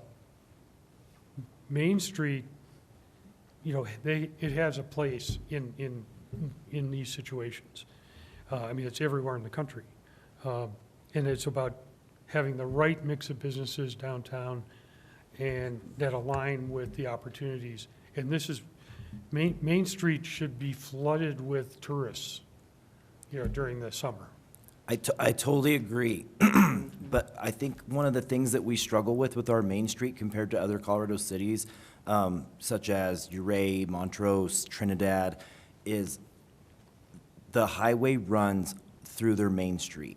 With Royal Gorge Boulevard being adjacent to our Main Street, sometimes it's hard to vein those tourists to our downtown. So we're kind of, it's unfortunate, we're kind of in a unique situation with a lot of different things sometimes. And I think as a Main Street business owner, we struggle with that, getting people off the main road or the highway to our Main Street vein, which I think is phenomenal. And I can't compliment our Main Street businesses enough for the things that we've done to draw people towards Main. But as long as Highway 50 and Royal Gorge Boulevard exist, that's going to be a problem that we're going to struggle with. The fact that 50 is a block off Main Street has its pluses and minuses. I don't think you'd like your Main Street if all those cars went down through Main Street. I It gets to totally the- agree, but if you look at Rocky Ford and Trinidad Yeah. and Montrose, their highway runs Right through. right through. But I'm guessing that the volume of traffic is probably not the same. Correct, probably not. And so it just means that you have to work a little harder. Right. Now, if there was more stuff to do on Main Street, and then you did a great job of marketing and branding it, and making sure there was easy parking, Right. Including RV parking, that's what I yes, keep harping on. exactly. We're short on that, and I know from driving a small one myself last summer in multiple states that pretty soon you just don't keep circling in your RV. If you Right, can't yeah. find parking, you're gone. Yep. And so I just, it sounds like a small thing, but it's big for the traveler. Yeah, no, you're right, and the parking is not, and here's where a Main Street program really could help. I mean, the parking is not very clear. There's not a really good, you don't have good wayfinding. That's a huge opportunity. That's like one of the number one things. It's like, you gotta let people know, hey, here's downtown. So the Right here. city did spend quite a bit of money on wayfinding last year, or the year before. So within your action plan, and I'm sure we'll get there momentarily, but do you have specific recommendations on like how we need to improve it even further? Or is it more of a general? We just say, do a wayfinding program. So it's still not sufficient? Yeah, it's not sufficient, but that's where, I think about the TZAC building and the Burris development. Get those guys to the table and start to build the wayfinding around them. And because the connection across 50 to the river. That's kind of your core place. And so get these people who are investing, get them involved in designing the wayfinding. That'll help to reinforce them spending more money, and it'll start the ball rolling. So, wayfinding, okay. Dr. Reynolds. Yeah. So here's the Mackenzies. You've probably heard about the Mackenzies in town. They seem to own a lot of property. We had lengthy conversations with the family. Can I just jump in just real quick? Yeah. I just want to clarify, in case some of you don't know who this Mackenzie property, that is Cullen Orchards. That's the Cullen family that has this property. Yeah, it's Will's Yes, mom it is was in, Will's yeah, mom, is in right, Mackenzie. right. Yeah. Mackenzie's own ranch property, a lot Right. of ranch property. We'll put it that way. Well, yeah, thanks for the clarification. And it's a really interesting family history, where I guess they combined the farming with cattle, and they merged the two families. Usually those people are fighting, but the range wars, right? But they somehow managed to get together, and they own a lot of property, and they're going to be an influence in this community for a long time. And so this probably isn't the primary piece of land that I would have recommended, but it's the one that maybe is more realistically on the table for possible short-term development. And so this is the property, right? You're coming down the hill, you come to the light at the Home Depot. This is a land just on the south. It's up on a little bit of a plateau. There's a little knob up on the ridge there. But that target that I mentioned about the technology companies, maybe multi-story, multi-tenant office building, that's drawing people in from the outside, from the Springs and Pueblo and other places, and then bringing people back who are now commuting out there. This could be that place. It's on the east side of town. and so it's closer to those other markets, it's could be a very attractive development and kind of a very iconic image of the new Cannon City. So it needs more work. I mean, the due diligence, just like on the legacy lands, there's due diligence that needs to be done here to take it to the next level. But I like this property here, and that is right. You see the city boundary here, so it could be annexed into this city. And then the last property is, again, another Mackenzie Ranch property off of Highway 50, is that 50? Yeah, and just south of the airport. Here's the Florence High School on the southern end. Utilities run out to that high school, so you could just extend those utilities up. And this is just 200 acres of just, it's flat, you can see it out here. Good highway. And again, this could be, Yep. Yeah, we included some property that was not in the area because it's prime property and because it still affects our local economy. and because one of the targets that we identified was a large industrial, right? So 100,000, 200,000 square foot facility for modern manufacturing, which I think is, it's definitely a possibility here because your land costs are going to be cheaper here, your labor is less expensive to the communities you're competing with. And so, but you need a nice, good site.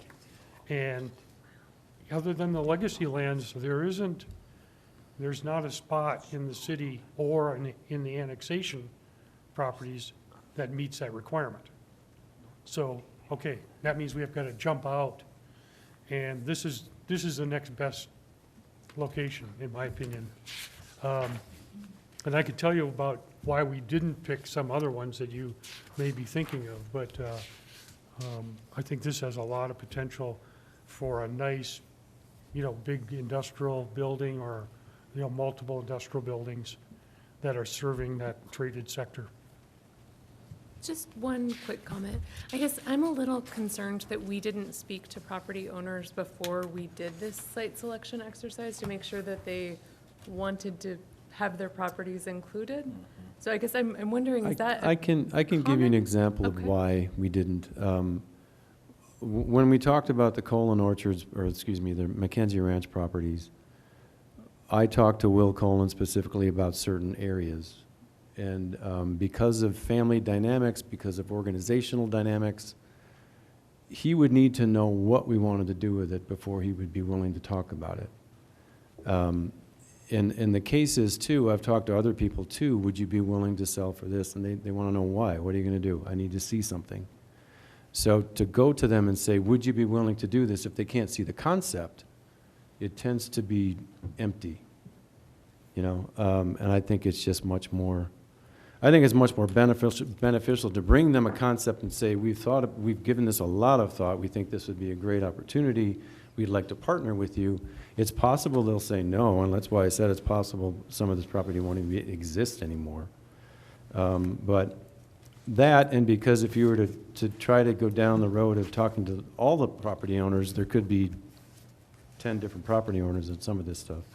It just adds a lot of time and confusion, and it kind of parcels the whole thing off. We're looking at it really more from a bigger conceptual basis than specifically, are you willing to do this right now? Now the process is taking the plan and showing them and saying, we'd be really interested in partnering with you. Would you ever consider?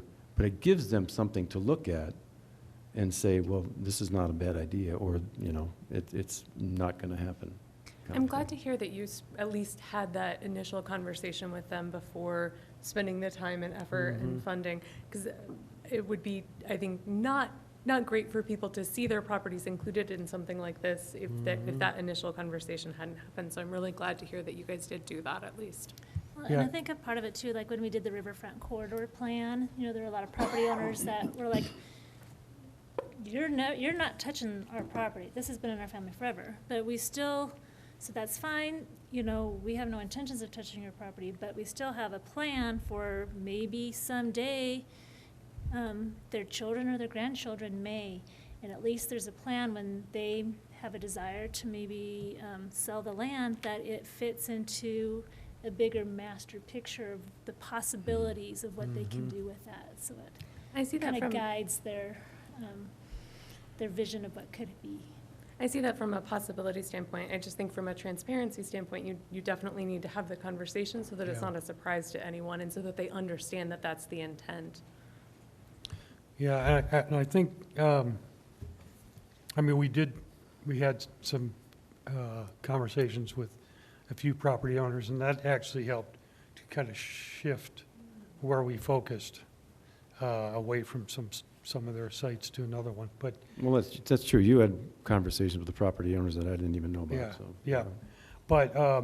But you're right. I mean, this is a visionary report, and addressing the question that the council presented. It's like, how do we grow our economy? What are the properties we need to start to look at? I think what would go a long way would be for the council to, whatever you end up endorsing as a report, just say, this is something we want to consider. We want to move the city forward. We want to diversify our economy, create a more sustainable economy, you know, bring more stability to families that live here. This is part of that. And so what do you think, property owner? You know, what are your ideas? So I think you want to start the snowball going down the hill, right? And just build some excitement and momentum. So this is the snowball here. Start pushing.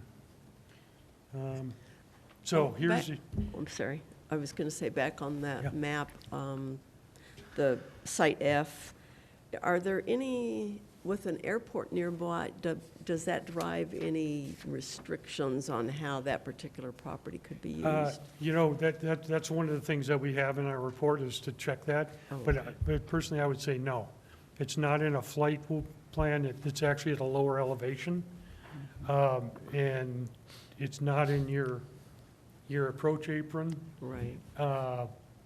And so, I mean, there might be some height restrictions, but I'm almost going to say that's not even going to be the case. Yeah. Thanks.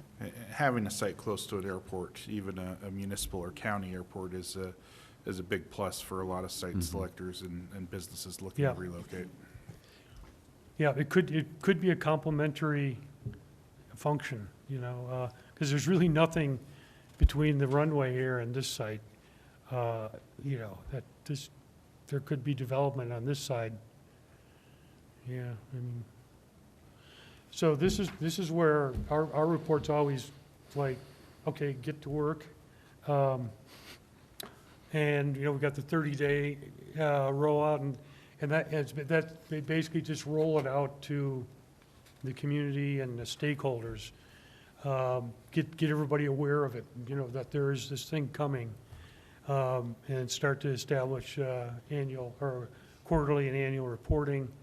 You're going to have to raise some money probably to do some of this. Start to talk to the property owners, start to focus in on some shortlist properties, and then start to document conditions of properties.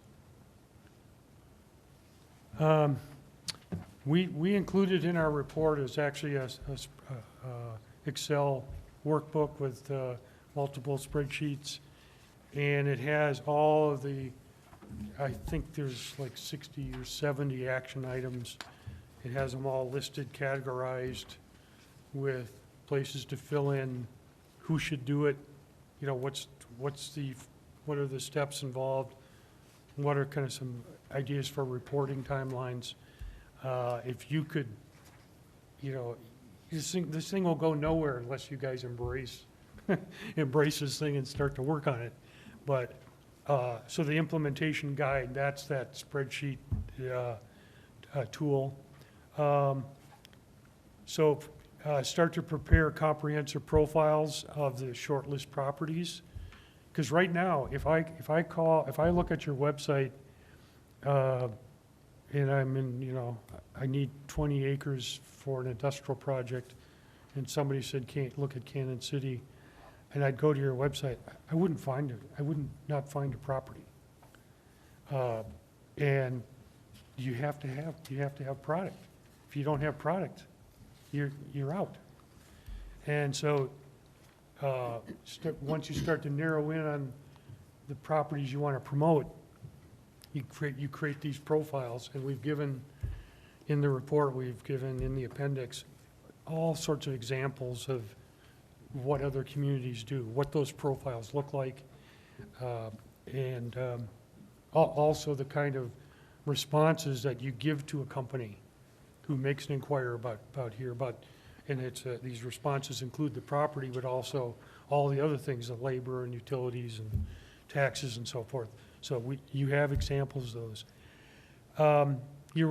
You spend some money, Ryan, I think you said $6,000 a year or something on that Zoom prospector. Yeah, 8,100, I think. 8,100. So that in the site selection industry, communities put their property information on a website. And there's a number of platforms, commercial platforms, that are available for doing that. And Zoom Prospector is one. That was a company out of the Bay Area that started in the 90s, gone through a lot of iterations. They haven't really kept up with the technology. I think it's a substandard product, but fortunately, and so it doesn't represent you well. Fortunately, there's another product out there called Location One, and it's mostly a Midwest footprint, but it's really an exceptionally good site selection data property base. And Black Hills Power is actually they have like a company-wide contract for all the communities that they represent, and you can get on under their account for free, so you can save yourself $8,100 a year, and you'll have a much more superior product. So I would say, that should be something you start to work on right away. And that's why you need those profiles, because you got to put that information out there. And you'll see if you go out there and do some searches on their website, you'll be blown away. I mean, it's really good stuff. And you can see what 100 other communities are doing, how they present themselves. And so on that same, on kind of the other side of that, is you really need to establish an economic development website that isn't just buried into the city's website. You might come to the landing page, but there should be an economic development tab that takes you into a whole different space, and it tells anybody who's interested. It tells them all they need to know about the community, because right now it's kind of scattered around in different places. So if you want to know about permitting, you go to the building department. If you want to know about taxation, you're going over here. You got to be able to put all that stuff in one place that's easy to navigate, and it's not. I don't think this is an expensive thing. You have. What's the website you have? Something Cannon Lives? ChooseCannonCity.com. You're, Cannon Live, Cannon Lives. Canyon Thrives. Thrives. Yeah, that was created by the school system, basically, but it's a platform that we could use as an economic development tool, because they're not managing it. So we're toying with that, but there's complications with our system and that system, so something we're looking at. Well, yeah, I mean, I'm thinking, to leverage your assets, so you don't spend a lot of money. On that same note, there's a data dashboards called E-Impact. Pretty inexpensive. It's a database of, extensive database about communities. So on labor and demographics and other things. And I would say take a portion of that 8,100 you're saving and sign on for that, because that'll really make your website look professional.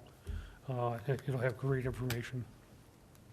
And then the value propositions, work that into the website and your marketing messaging. So 90 days, reactivate this rail line. I'd be really curious to see if you could redo that. The annexation, I mean, you're going to have to decide whether whatever sites you pick, do you really want to annex them? Is that something you want to do? Is it feasible?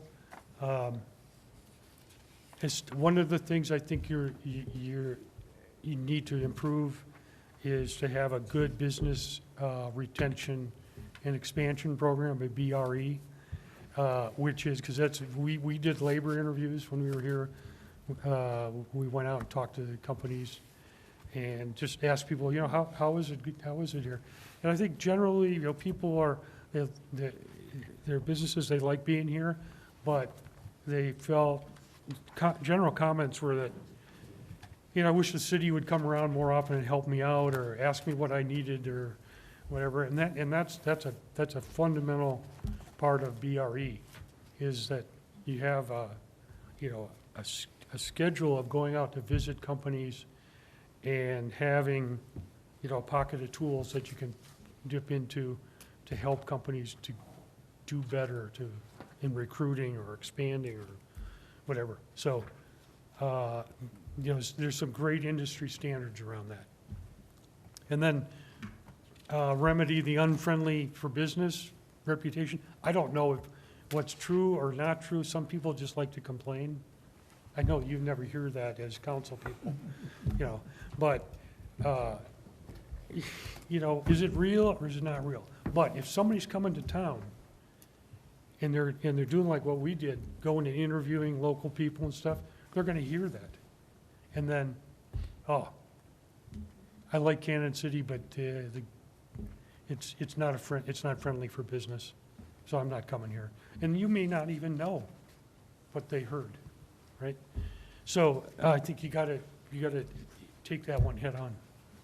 Sorry, just on that, since you did do all of those interviews, did you find anything actionable or specific that you think we should follow up on? Well, I think it was the enforcement of building codes. Could you be a little bit more specific? Can I be more specific? Or should I? Oh, man, you know what? It's Time I gotta go. You can share comments, yeah. They hear them, Unattributed They hear 'em. comments. yeah. Yeah. Probably heard a lot of them. I'm sure they've heard a lot of comments. Yeah, it's just, well, I can just tell you, just in anecdotally, of traveling around the country,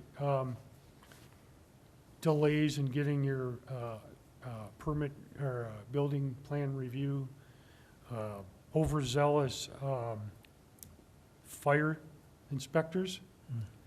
That's probably one of the biggest complaints. I'm not saying that happened here, but it's things like that. It's kind of maybe overly strict enforcement and not doing it in a cooperative, problem-solving approach. The communities that we love the most are the ones that literally, everybody that touches permitting will meet, on a regular basis, once a week, every 2 weeks, whatever, to review all the applications that are coming, and the ones that they have, and to kind of head off or specify from each perspective, whether it's the building department or the utilities or the fire department, express their concerns or, how they view the project. And then that's an immediate feedback before the potential, the investor has gone and spent a lot of money and done anything. Already they know, okay, here's what I'm going to face. And then doing that in a fast-track way. I love going to places like that because you get it all just in one place.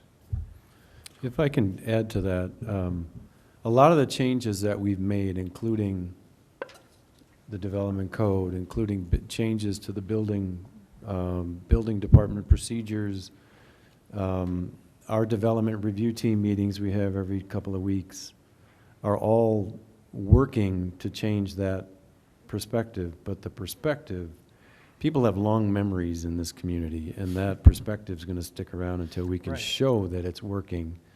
And the more development we bring in, the more successful we're going to be. Natural Grocers is one of those examples. They praised us for working with them so well to get here, They didn't have any concerns. Can we put testimonials up on the website or something? Well, you're absolutely right. That's Yeah, part of you're the right. marketing message, yeah. That's part of a the great marketing thing for a standalone economic development website, is having those testimonials. Yeah. In another community, I did stuff like that where we had those testimonials. So, looking at having that standalone economic development website, I think helps with some of that. Yeah. Well, and once again, uniquely, we don't have a municipal fire district. Our fire district Right. is a separate entity. So sometimes it's hard to mesh those separate entities together. Mm-hmm. Yeah, Yeah. and that's one of the things that I think we heard in sort of general discussion was like creating a county-wide building department, I think. And so it falls under one set of rules. I don't know if that's a good idea or not, but That's another long.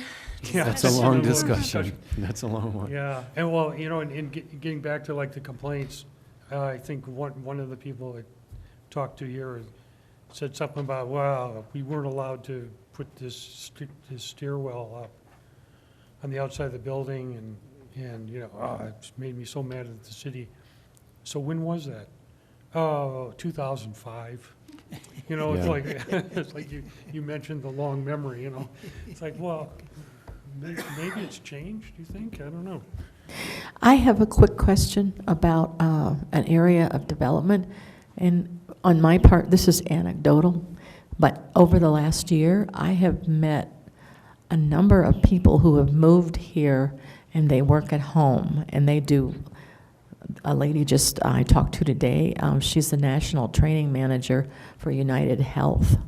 And is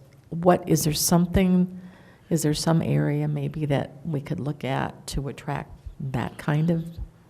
Yeah, no, that's a great point. I mean, this whole thing of working remotely is, I think it's here to stay. And there's stuff on it all the time in business journals and, in the press. And sociologists and economists and everyone are trying to figure out what it is, how is that gonna work?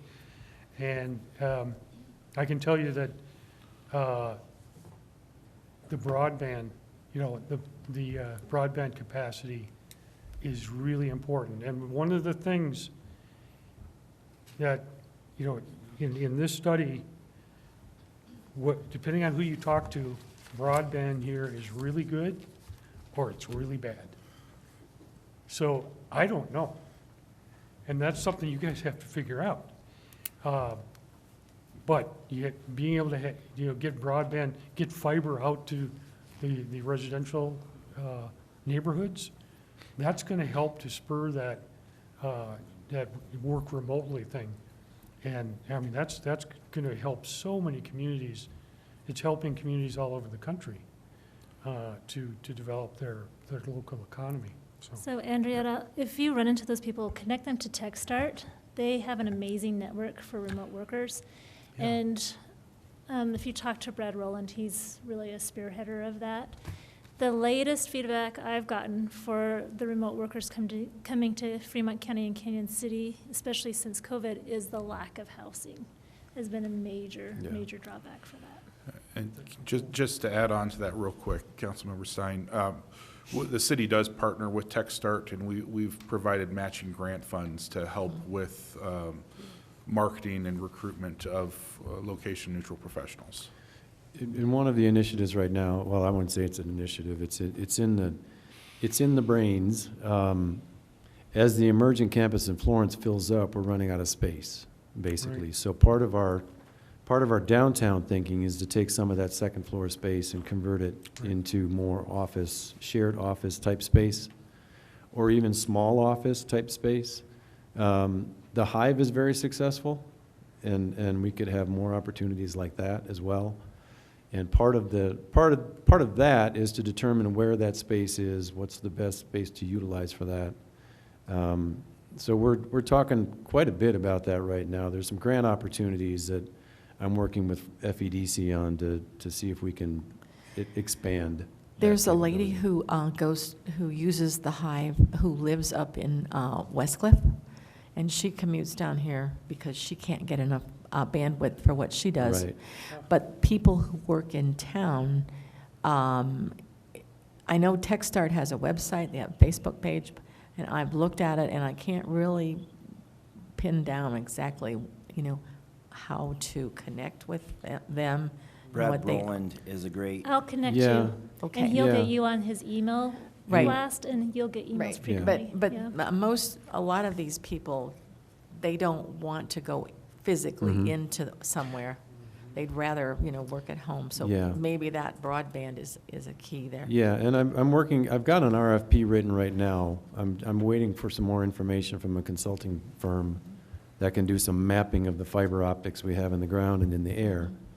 But I have an RFP ready to go to Fremont County to talk to them about it. We've talked to them already about it, and potentially Florence to do fiber to the home. It'd be a public-private partnership, potentially with ARPA money. We're working toward that right now, and that's one of the designated uses of the ARPA funds. At our last city-county meeting, the county shared that they're planning to use their ARPA funds in Mhm. part to do that mapping study of broadband. Their mapping including study is going to be the entire county. Ours would be Exactly. just the local. But they're planning to include Canyon City in their mapping We'll study. we'll be talking about that, yeah. Oh, go ahead. No, you go first. I just have a quick question. I know we're running late, so I don't want to get too deep into this, but after listening to the state of the city and then the slide 7, the challenges, it was like a dagger through the heart after seeing everything we've done and then our shortcomings. And I've said this many times, that sometimes there's this level of mediocrity that wants to remain. And what is in your opinion, how do we tackle the demographics of people that want nothing to change and the demographic that wants change, the rec center being an example, as well as the rezoning of the Abbey property? The opposition for change sometimes ties our hands as council people. I wish I had a silver bullet to, give you, but it just comes down to people, the council members, just to stand up and take a position and just force it. I mean, at some point, you just got to shout people down. So Who are what Don holding- is saying is that's why you get the big bucks. Yeah, that's right. Yeah, that little stipend. Good Yeah, job, council, you've been doing it, so. yeah, Sometimes you follow, sometimes you lead, is what I say yeah, to people. that- yeah. And I think it is our role to just say, Well, this is getting- where we're moving. Yeah, getting quality jobs with high-paying salaries is a good way to bring us out of the poverty and some of the mentality that comes with that. I can tell you that, of the towns that, made a flip, like they were being held back by their own culture. One of the common success stories is that they bring in people from the outside to start leading organizations, that don't, lead the schools, lead the community college, head up making investments like Burris, Stan Burris, coming from the outside, the guy that does the Tech Start. He's from, he's. Brad, yeah. Brad. These are the people that came from the outside. They don't have any vested interest in maintaining the old culture. Right. They come in and then all of a sudden, there's a lot of people grumbling, who do these people think they are coming in here? And it's like, well, they see an opportunity here. And those people will gravitate to those people and help to change the culture.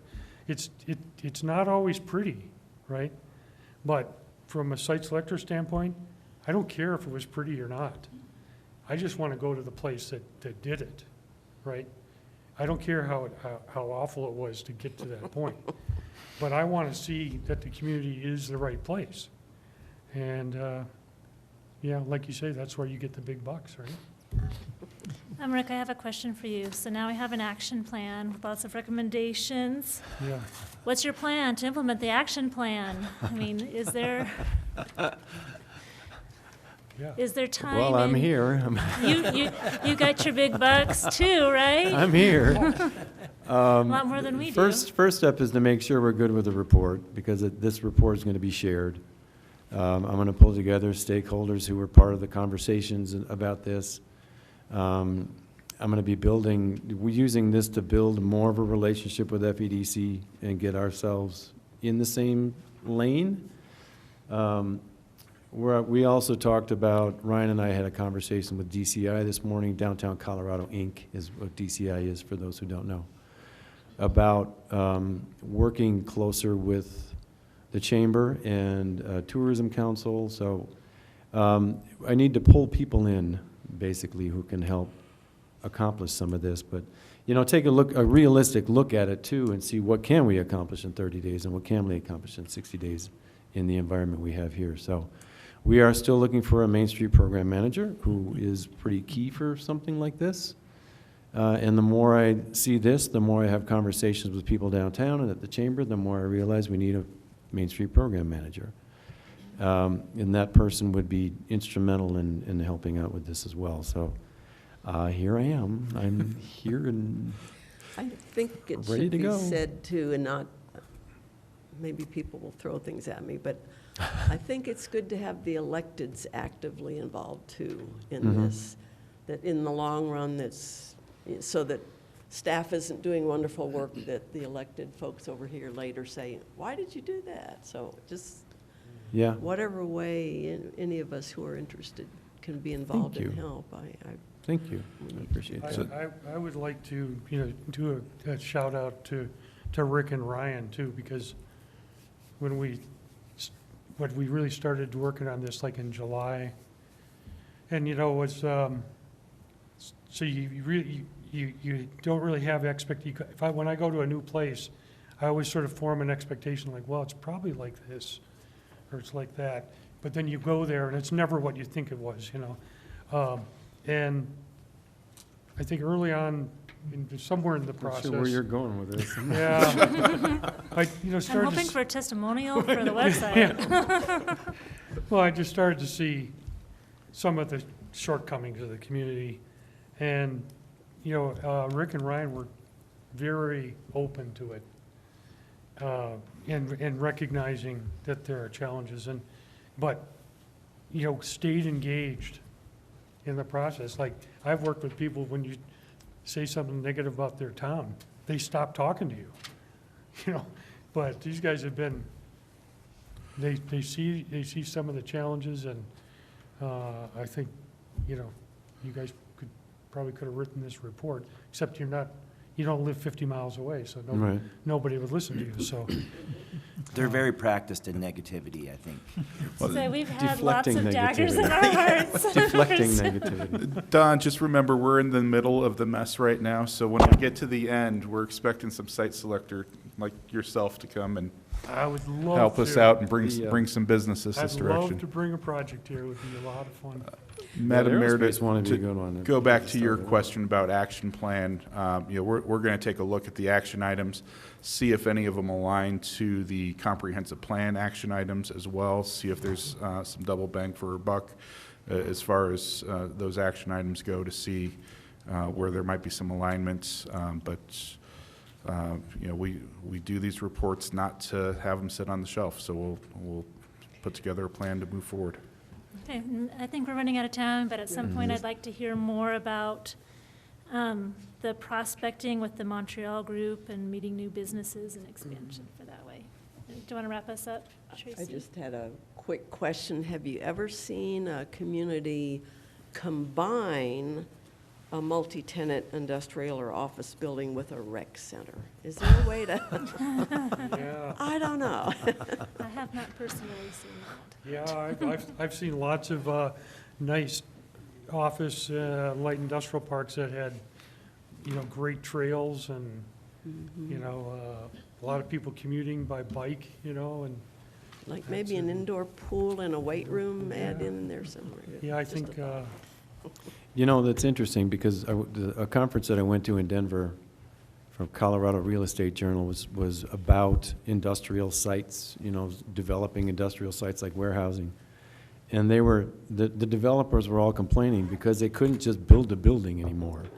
They had to build a building that had a fire pit or a basketball court or some form of exercise or Right. trails, you know, and they were looking for land more by Fort Collins where they didn't have to worry about all that stuff. And it's hitting everything, really. I mean, some companies are throwing all that in their businesses, but. you know, and it's not just about, you know, people are fickle and they want to have things to do.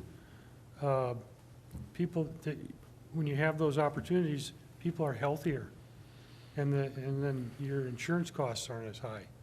And, you know, people are more engaged in their work, and that means they're more productive.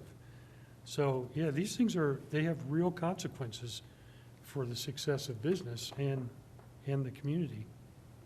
Right, well, thank you, Don, for your time and your work on the behalf of Canyon City and for being here live. We definitely appreciate that. Rick and Ryan, for your participation in the execution of this as well. Thank you. Yep, thank You're you. welcome. And our meeting is adjourned.